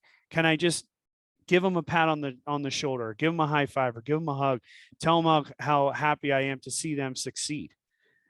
I think that's the best thing you can do in life. Well, Mr. and B, take it away. picking up on what you're talking about, the whole idea of leaving things better, uh, kind of two related points. One is that you started a junior grant program, and the first winner was Carson Lewis of Napa, ironically enough, a Cali boy, but he got $1,000 to go to the Junior Worlds in Madison, which ironically enough echoed your trip to Yes. Appleton.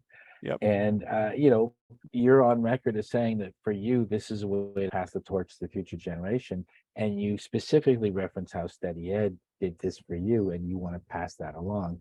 And that we are really a fraternity, no longer a secret fraternity. You don't have to know the handshakes to get in, but it's that giving the assist, paying it forward, as it were.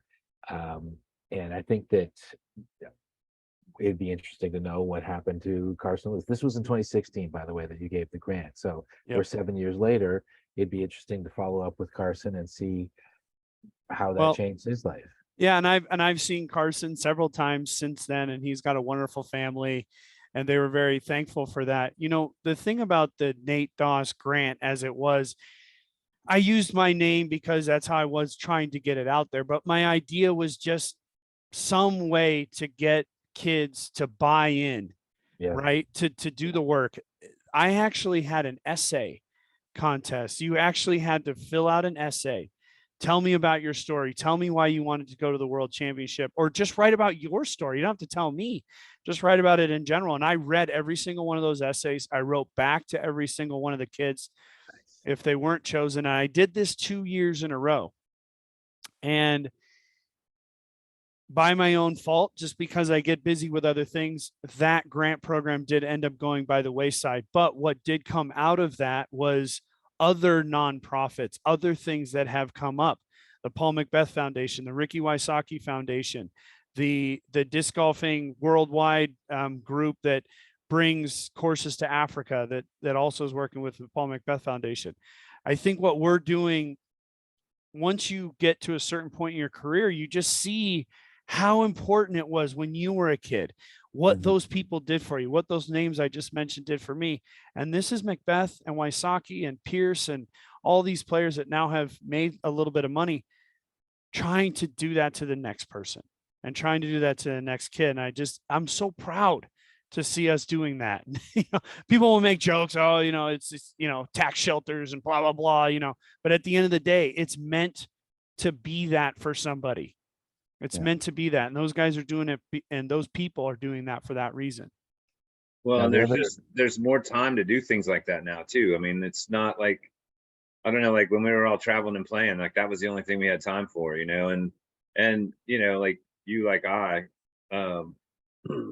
you stepped away. I did the same thing, but there's still something pulling you back, and it's cool. I really think it's awesome. And now the position that we're in life, we can actually have a different effect. We can actually put our hand over here and put our hand over there, and try to pull a couple things together. And it's pretty cool how that works out. It is. So the other kind of related concept to all this, the generational aspect of especially you've been in the game playing as a pro for 20 years. In 2008, you gave an interview to Michigan Live, and you said, maybe when I'm older and can't play at the top level anymore, I'll be able to sit back and watch kids playing that weren't even born when I was playing. That would be great. This year, well, just last year, to 2022, Gannon Burr won the USDGC at 17 years old. He wasn't even born when you won your first Worlds. I think that's tying the knot full circle. And Yes. you get this. That's a self-fulfilling prophecy right there. Thank you, Mr. B, for even finding that. You're an incredible researcher. Oh, he's a hound, dude. He is absolutely a Um, hound.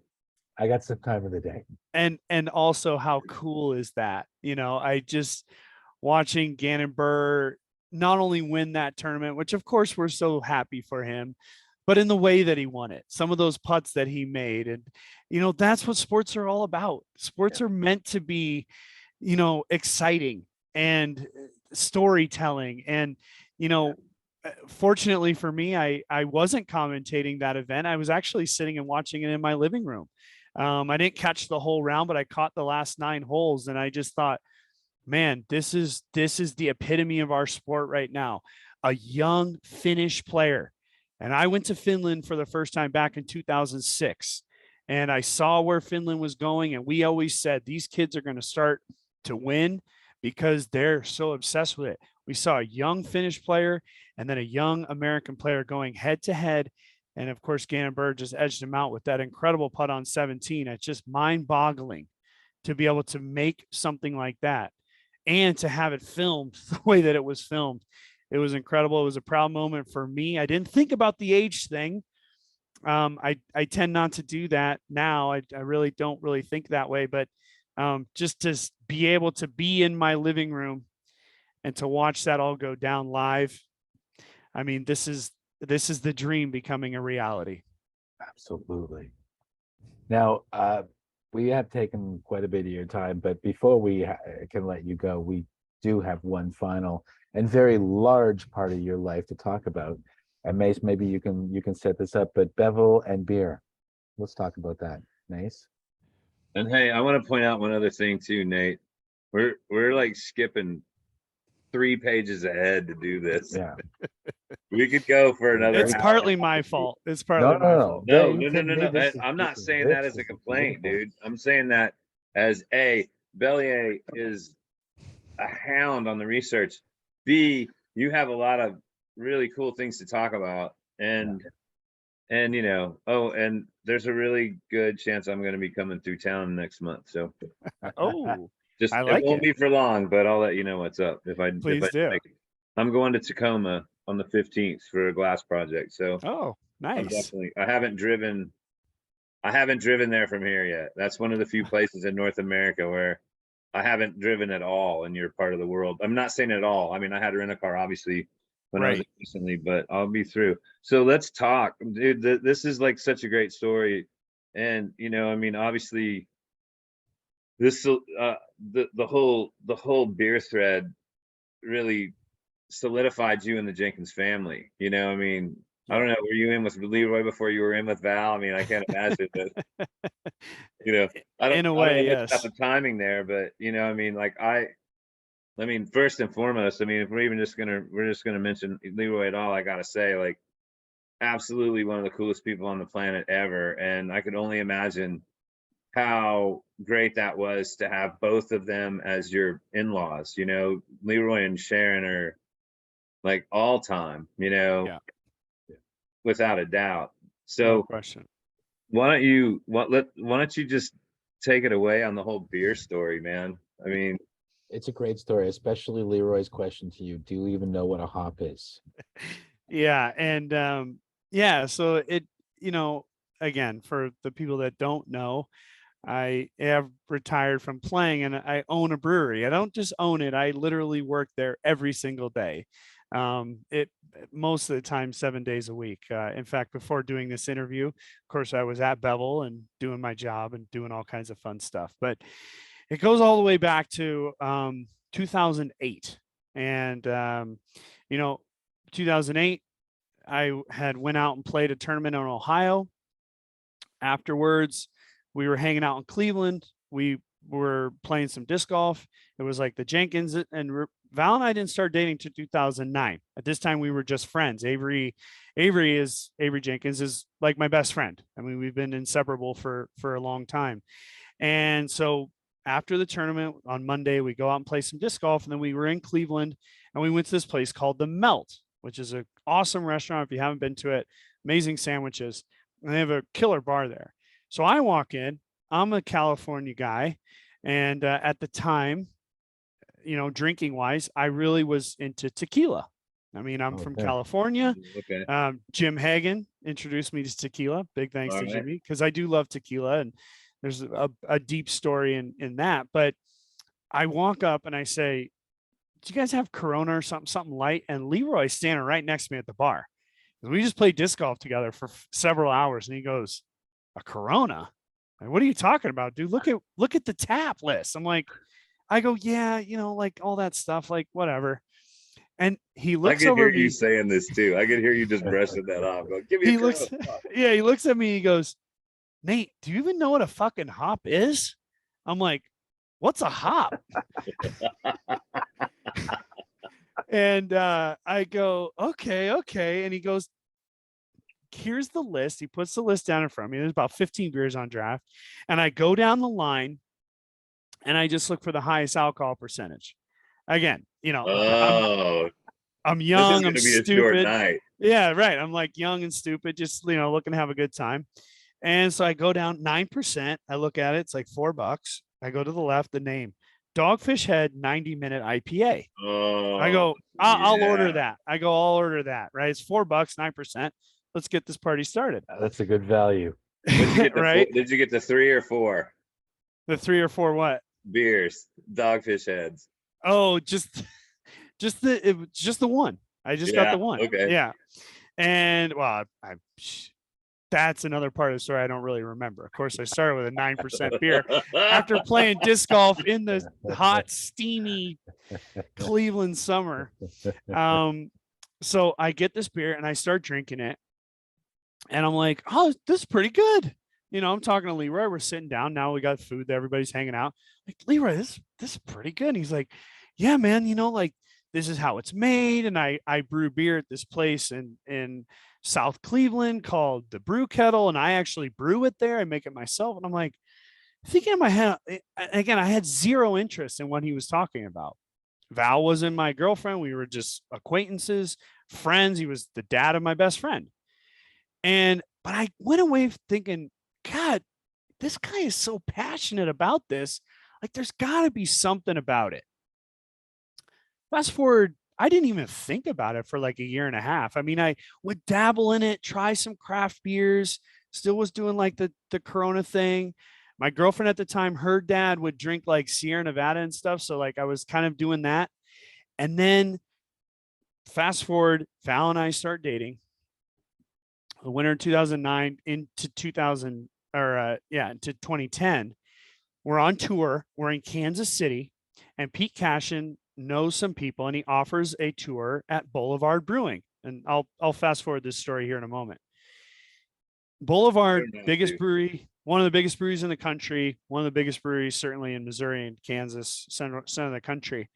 We went on this really cool tour where we got to go through and see the way they made it, the big fermenting vessels, all the stainless steel, a big centrifuge, the brew house, all this stuff. We got to see it all. And it was all just engineering, like mecca. And I had an engineering background. I was an IT professional. A lot of people don't know that about me. I don't know if Bellier in your building servers. That's right. Yep. So I loved it. I told Val, and I was like, this is cool. Like, this is awesome. We should buy some home brewing stuff. And fast forward, and there's a lot of reasons why this happened, but 2011, I win Worlds. 2012 was the year Macbeth won his first Worlds. In Charlotte, we drove from Charlotte back up to Cleveland, and on our way back that next day, we stopped at a homebrew shop in Akron, Ohio. I spent $1,000 and I bought everything that somebody would need to brew a batch of beer. We drove back to the house. the Jenkins house in that area, Which is an Medina. awesome place. I was telling you And about it. That place is awesome. It's yeah, unfortunate they don't we live call it there the compound, and it's unfortunately no longer in the family. But drove back there. Avery was there. Leah was there. His wife, Val, me, Sharon, Leroy, and we bought a brew recipe kit, and we brewed beer right in the parking lot. It started to rain, so we put up a tent, and Val has a video of this. Actually, if you go online, you can find a video of it. I think it was sponsored by Disc Nation at the time. And that was the first time we ever brewed beer. Now we were going to be in Cleveland for 3 months because we were just going to use it as a home base to go play in New England and play in Michigan and play in Pennsylvania and, all over the place. So during the week, we would brew 2 batches of beer. And in 3 months, we brewed 12 batches of beer, fermented them all, everything. And me and Leroy, that we were just mad scientists, just playing with recipes and figuring out how to ferment beer and keep things sterile. Because at this time, Leroy had never brewed a beer at home. He had only ever brewed at this place called the Brew Kettle. So he didn't really know either. So we were kind of learning together. And it was a great bonding moment for Leroy and I. And then that that fall, everything ended. 2012, we had to start working our way back, went to the SDGC, eventually got back to California. And I said, Val, I want to move somewhere where I can find an internship. And long story short, we moved from Santa Cruz, California to Bend, Oregon, which is where I live right now. We moved in November of 2012. We've lived here ever since then. Wow. In 2014, I got a brewing internship with a large brewery here called Good Life Brewing. Worked there for 2.5 months, filling in for a brewer that had injured his leg. Jedi, his name's Jedi, and we're still friends to this day. He comes into the pub at Bevel. And one night I came home. I was night brewing, so I went to work at 4 p.m. and got off at like 3 a.m. And one night I came home, woke Val up out of bed, and I said, Val, we can do it. We can open a brewery. We can do this. Because I realized, like, I love this so much and I just love everything about it. Let's do it. And she said, all right, let's do it. And so, that was 2014. We started writing a business plan, and a lot of things happened in between then and now. Val won her 4th world title. Disc golf just kept pulling us back. It was saying, hey, don't go yet. Don't leave yet. Like I would win something, or Val would win something, or we would, travel to Europe. One of those years we went to Europe 3 or 4 times back and forth from like all of this. Like disc golf just kept saying, don't go, don't go, don't go. But we kept kind of saying, we got to go. We got something to do. And Val and I were both very passionate about that. And Sharon and Leroy were very into it as well. And we got some investment from some amazing disc golfers. We have a business partner who we met, Justin Selmer.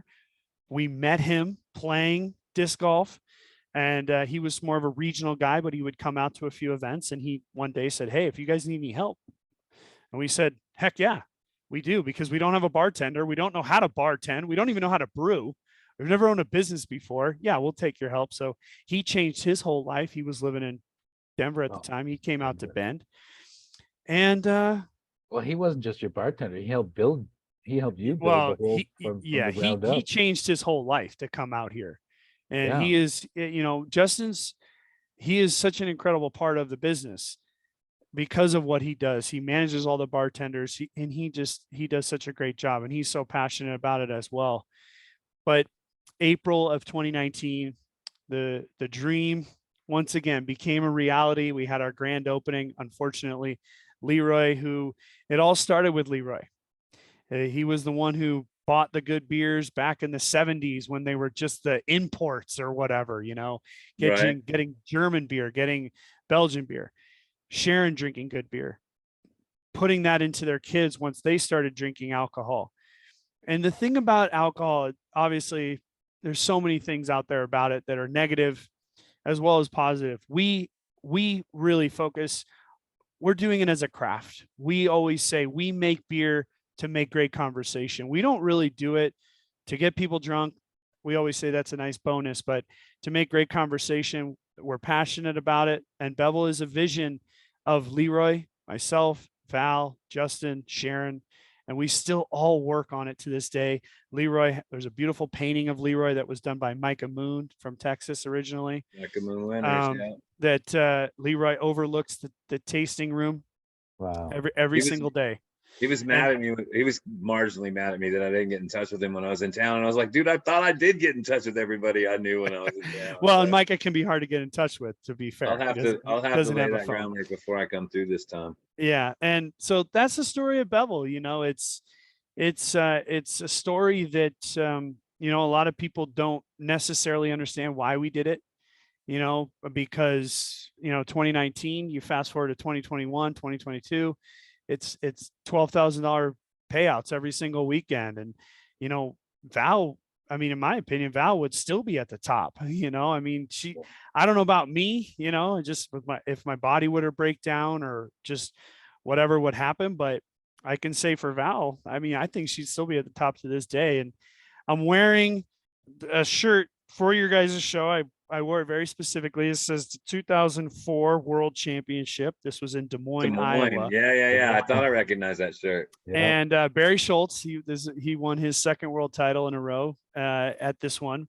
Next year was my first year. But the reason I'm wearing this is because this weekend we're going to be commentating on the Des Moines Challenge, which is there in Des Moines. Right. And it's just amazing, man. And That's you know a what? great golf city. If you haven't been, Yeah. if you want to pick a destination city, I mean, we've mentioned several others like Kansas City and Charlotte and Portland, obviously. But Minnesota, the Twin Cities, the that's Twin another Cities, good one. without a doubt, is definitely another place that's like that.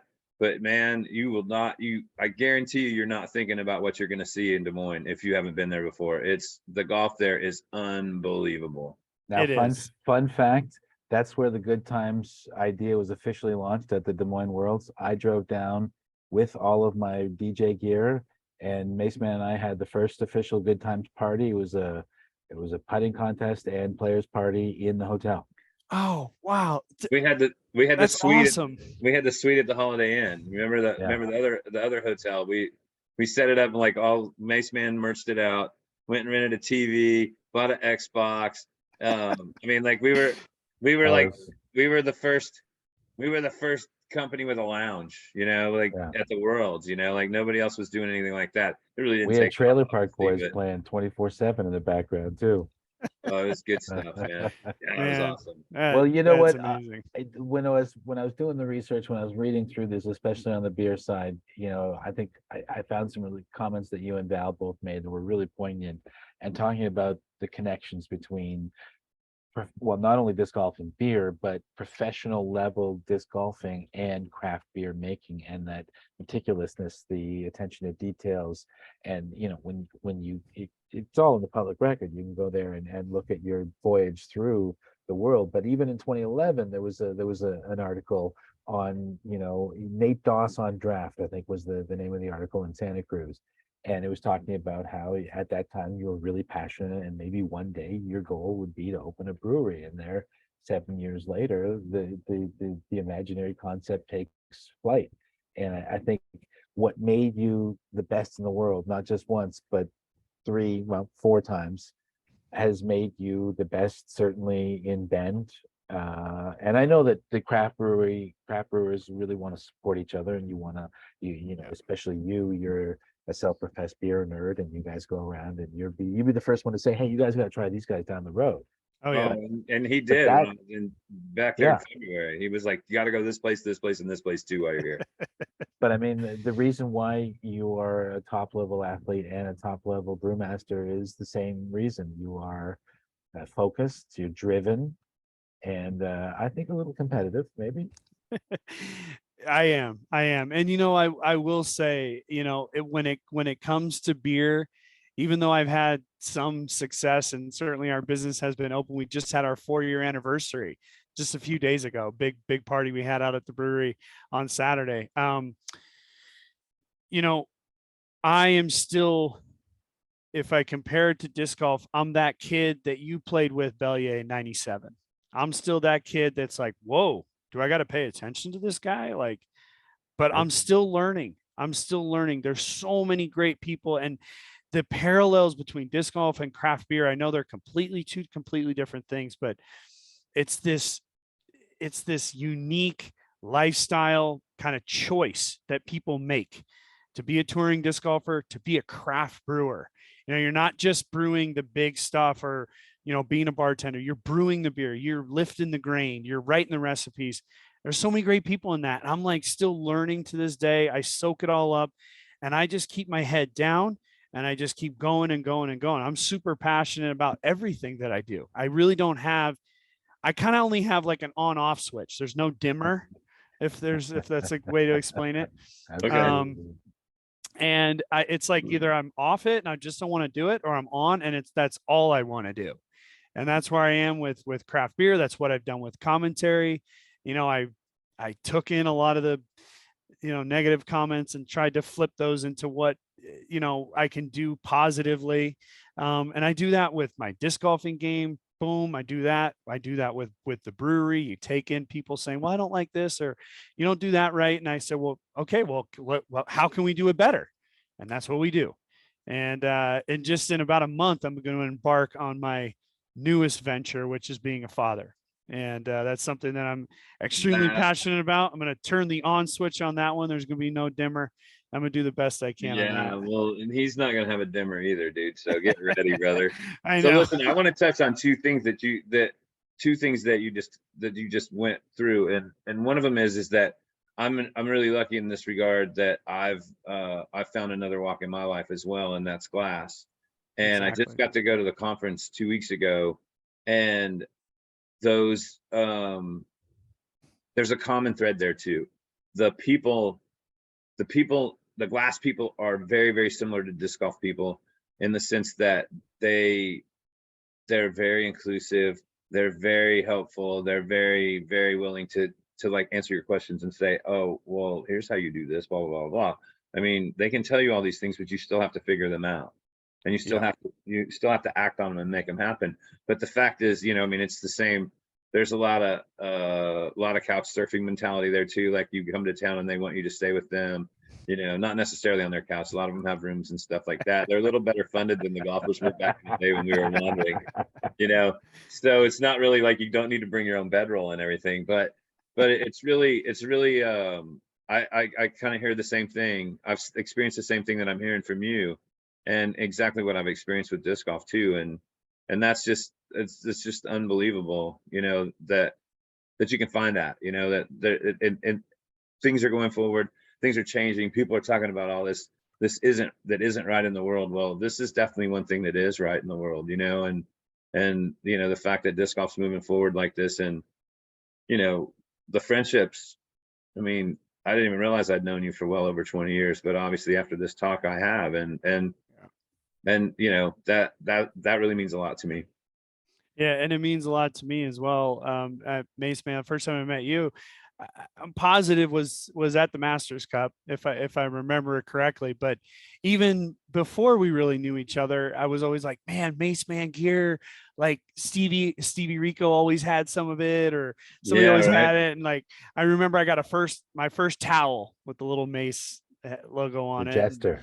Yeah, the Jester, and I was like, man, that's cool. And then eventually, Mace, you were a sponsor of mine. You gave me some stuff, which was always I'm very thankful for. And then, for you, Mr. B, and I met you, I think, up in Canada for the first time. We probably crossed paths. Obviously, we played together way back in California, but I'll never forget a day hanging out with you in Toronto at your place, and it was just a lovely time. And you're a lovely guy. Both of you guys are, man. And I just have loved doing this. I could do this all night long, honestly, with you guys. It's a good time night. Let's put it that way. So thank you both. We have to call this now officially the good time 2 hours, but I love it. We definitely, like any good Hollywood film, there's a lot of footage that was left on the cutting room floor.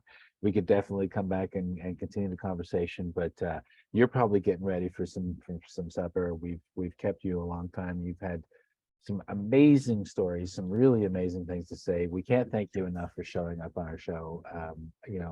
And all of the love definitely to you and to Val and to the little new one coming along. And please give our remembrances to Justin. He came through Montreal. He stayed with me when he and Avery came through Montreal. And that's right. That's First right. did a bike tour around Montreal, finding out where are the breweries around. I don't know. I got to entertain this big guy here. And Justin is a great guy. You know, he really left a great impression, and I'm really happy that he's Awesome. down with you. Yeah. So I will thank you. do that. I will Thank do you that. again, Nate. You're a wonderful guy. It's amazing to reconnect with you. Well, thank you, Mr. B. And the last thing I'll really say is thank you guys for giving me an opportunity to talk. You know, my life has been a wonderful ride. And just know that if you listen to me on commentary, you meet me in person, you watch a video of mine, just know that I'm always trying to do the best for disc golf. I always want to see it grow. And first and foremost, I'm a fan. I'll always be a fan, and Yeah. a fan of you guys and a fan of every disc golfer out there. So thank you all. Thank you, my friend. Well, listen, I want to Appreciate it. I want to throw one thing in there for you on this too, and then I also need to make a couple of announcements before we go. But one of the things that I want to say that I've always been a big fan of, and I met Marty Turco one time, and he's a former goalie for the Dallas Stars, and I told him this too, and that is that it's way better, it's infinitely better to hear it from someone who's actually done it when you're watching that commentary. And if people are trying to throw rocks at you for what you're saying at the time, they need to stop and listen to it again, because you're spilling knowledge, and you're talking about what you did at that point when you were there too. And that is, you can't pay for that. You can't. I mean, I sure hope you're getting paid, but that's not something that you can run down to the hardware store and buy a bucket of. You know, I mean, that's something that 30 years of experience brings you to this point, and you're definitely one of the best people for the job. And I love hearing your commentary. And I also sending you texts while you're doing it too. Yeah. And I respond sometimes Yeah. too. Oh You yeah. know, early on, I definitely had taken in some of the feedback, and some of the feedback is pretty It's bad. horrible.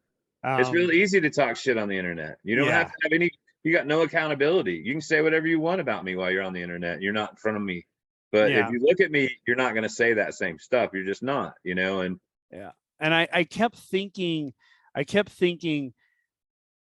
okay, maybe they're right in some way. You know, you get caught up in what is, trolling or just negative talk. You kind of get caught and you try to fix it. You're like, well, there's nothing to fix. You know, at the end of the day, what I realize is that when I'm commentating, I'm not acting. I am actually just being me. you're And responding, yes, you're the reacting. one thing that I take away from a lot of the feedback is the economy of words. And yes, I do try to use less words at time. We like to let the moment play out. But at the end of the day, it's like when that stuff is happening, I can't help it but Oh feel yeah. it. I feel it in my gut because I've been there before when Aaron Gossage blows a putt over the top and then all of a sudden things start to spiral out of control. You've been there. And no, sports are not life and death, but in that moment, that's why we love sports, It's is the because agony and the ecstasy. it gives us exactly. And so, I've learned now I don't even see or hear any of that stuff. It's been 2 years. Don't waste your time with it, And dude. and Just I continue what don't. you're doing. You're doing a great job, Nate, and I you're speaking appreciate you from the saying that. heart. You're Yep. speaking from the heart, and you're speaking from the experience. You're speaking from a deep well of knowledge, and that's the reason why you're there. Well, And thank you. the people that don't understand that, they'll figure it out later. They will. And the other thing I'll say to you, it was such a pleasure as your friend to come into your business and enjoy your products, man. And that was such a good time, man. I'm looking forward to coming back again, man. I've been Well, a thank fan you. from long range, and I wish Canadian Customs would allow for bevel to be imported in here, because I'm just gonna have to put this on my bucket list, a night at the tap room right there. Come on down. Come on down. You already think have a lot of friends in that town. You just don't know it yet. There's a lot of our friends in Bend. And if A lot of them. Absolutely. people don't live in Bend and they're thinking about doing a disc golf travel, you need to get yourself to Bevel, because that's where it's at. And you We get got to a hang putting out. course out back designed by Val. So Wednesday night. It's awesome. it is. It It's is. Yeah, awesome. Wednesday in the winter, we got our putting league, and then but the putting course is open year round. And it's funny, we work in the brewery early on. Like, well, I start at like 6 o'clock in the morning, 8 o'clock in the morning. We open at noon. There'll be guys that come in warm up putting on the putting course before they head out to the course to play with their friends. So it's a disc golf place through and through, That's man. awesome. Well, once Definitely. again, thank you. Give our best to Val as well. Of course. Can't thank you enough for your time tonight, and definitely look forward to seeing you down the road somehow, wherever it is. Until then, just keep doing what you do, brother. Thank you guys. And let's do it again sometime. Yes, absolutely. Next week, we got Harold Duvall. The following week, tentatively, I'm pretty sure this is happening. It's definitely happening at some point, but I'm not sure if it's going to be the 6th of July or not, and that'd be Barry Schultz. And I got agreements to be on from Sam Ferens, Dave Greenwell, Levon Wolf, Chris Sprague, David Wiggins Jr., and Nolan Grider, and I'm banging on the door on a whole bunch of others. We're going to have this scheduled up to October before you know it. All right. Well, thank you, and just keep doing what you do, Nate. Thank you guys. Appreciate you. You bet, Have brother. fun. Have a good evening. Yep. You too, guys. Appreciate it. Brother. Later. All right, later. Bye.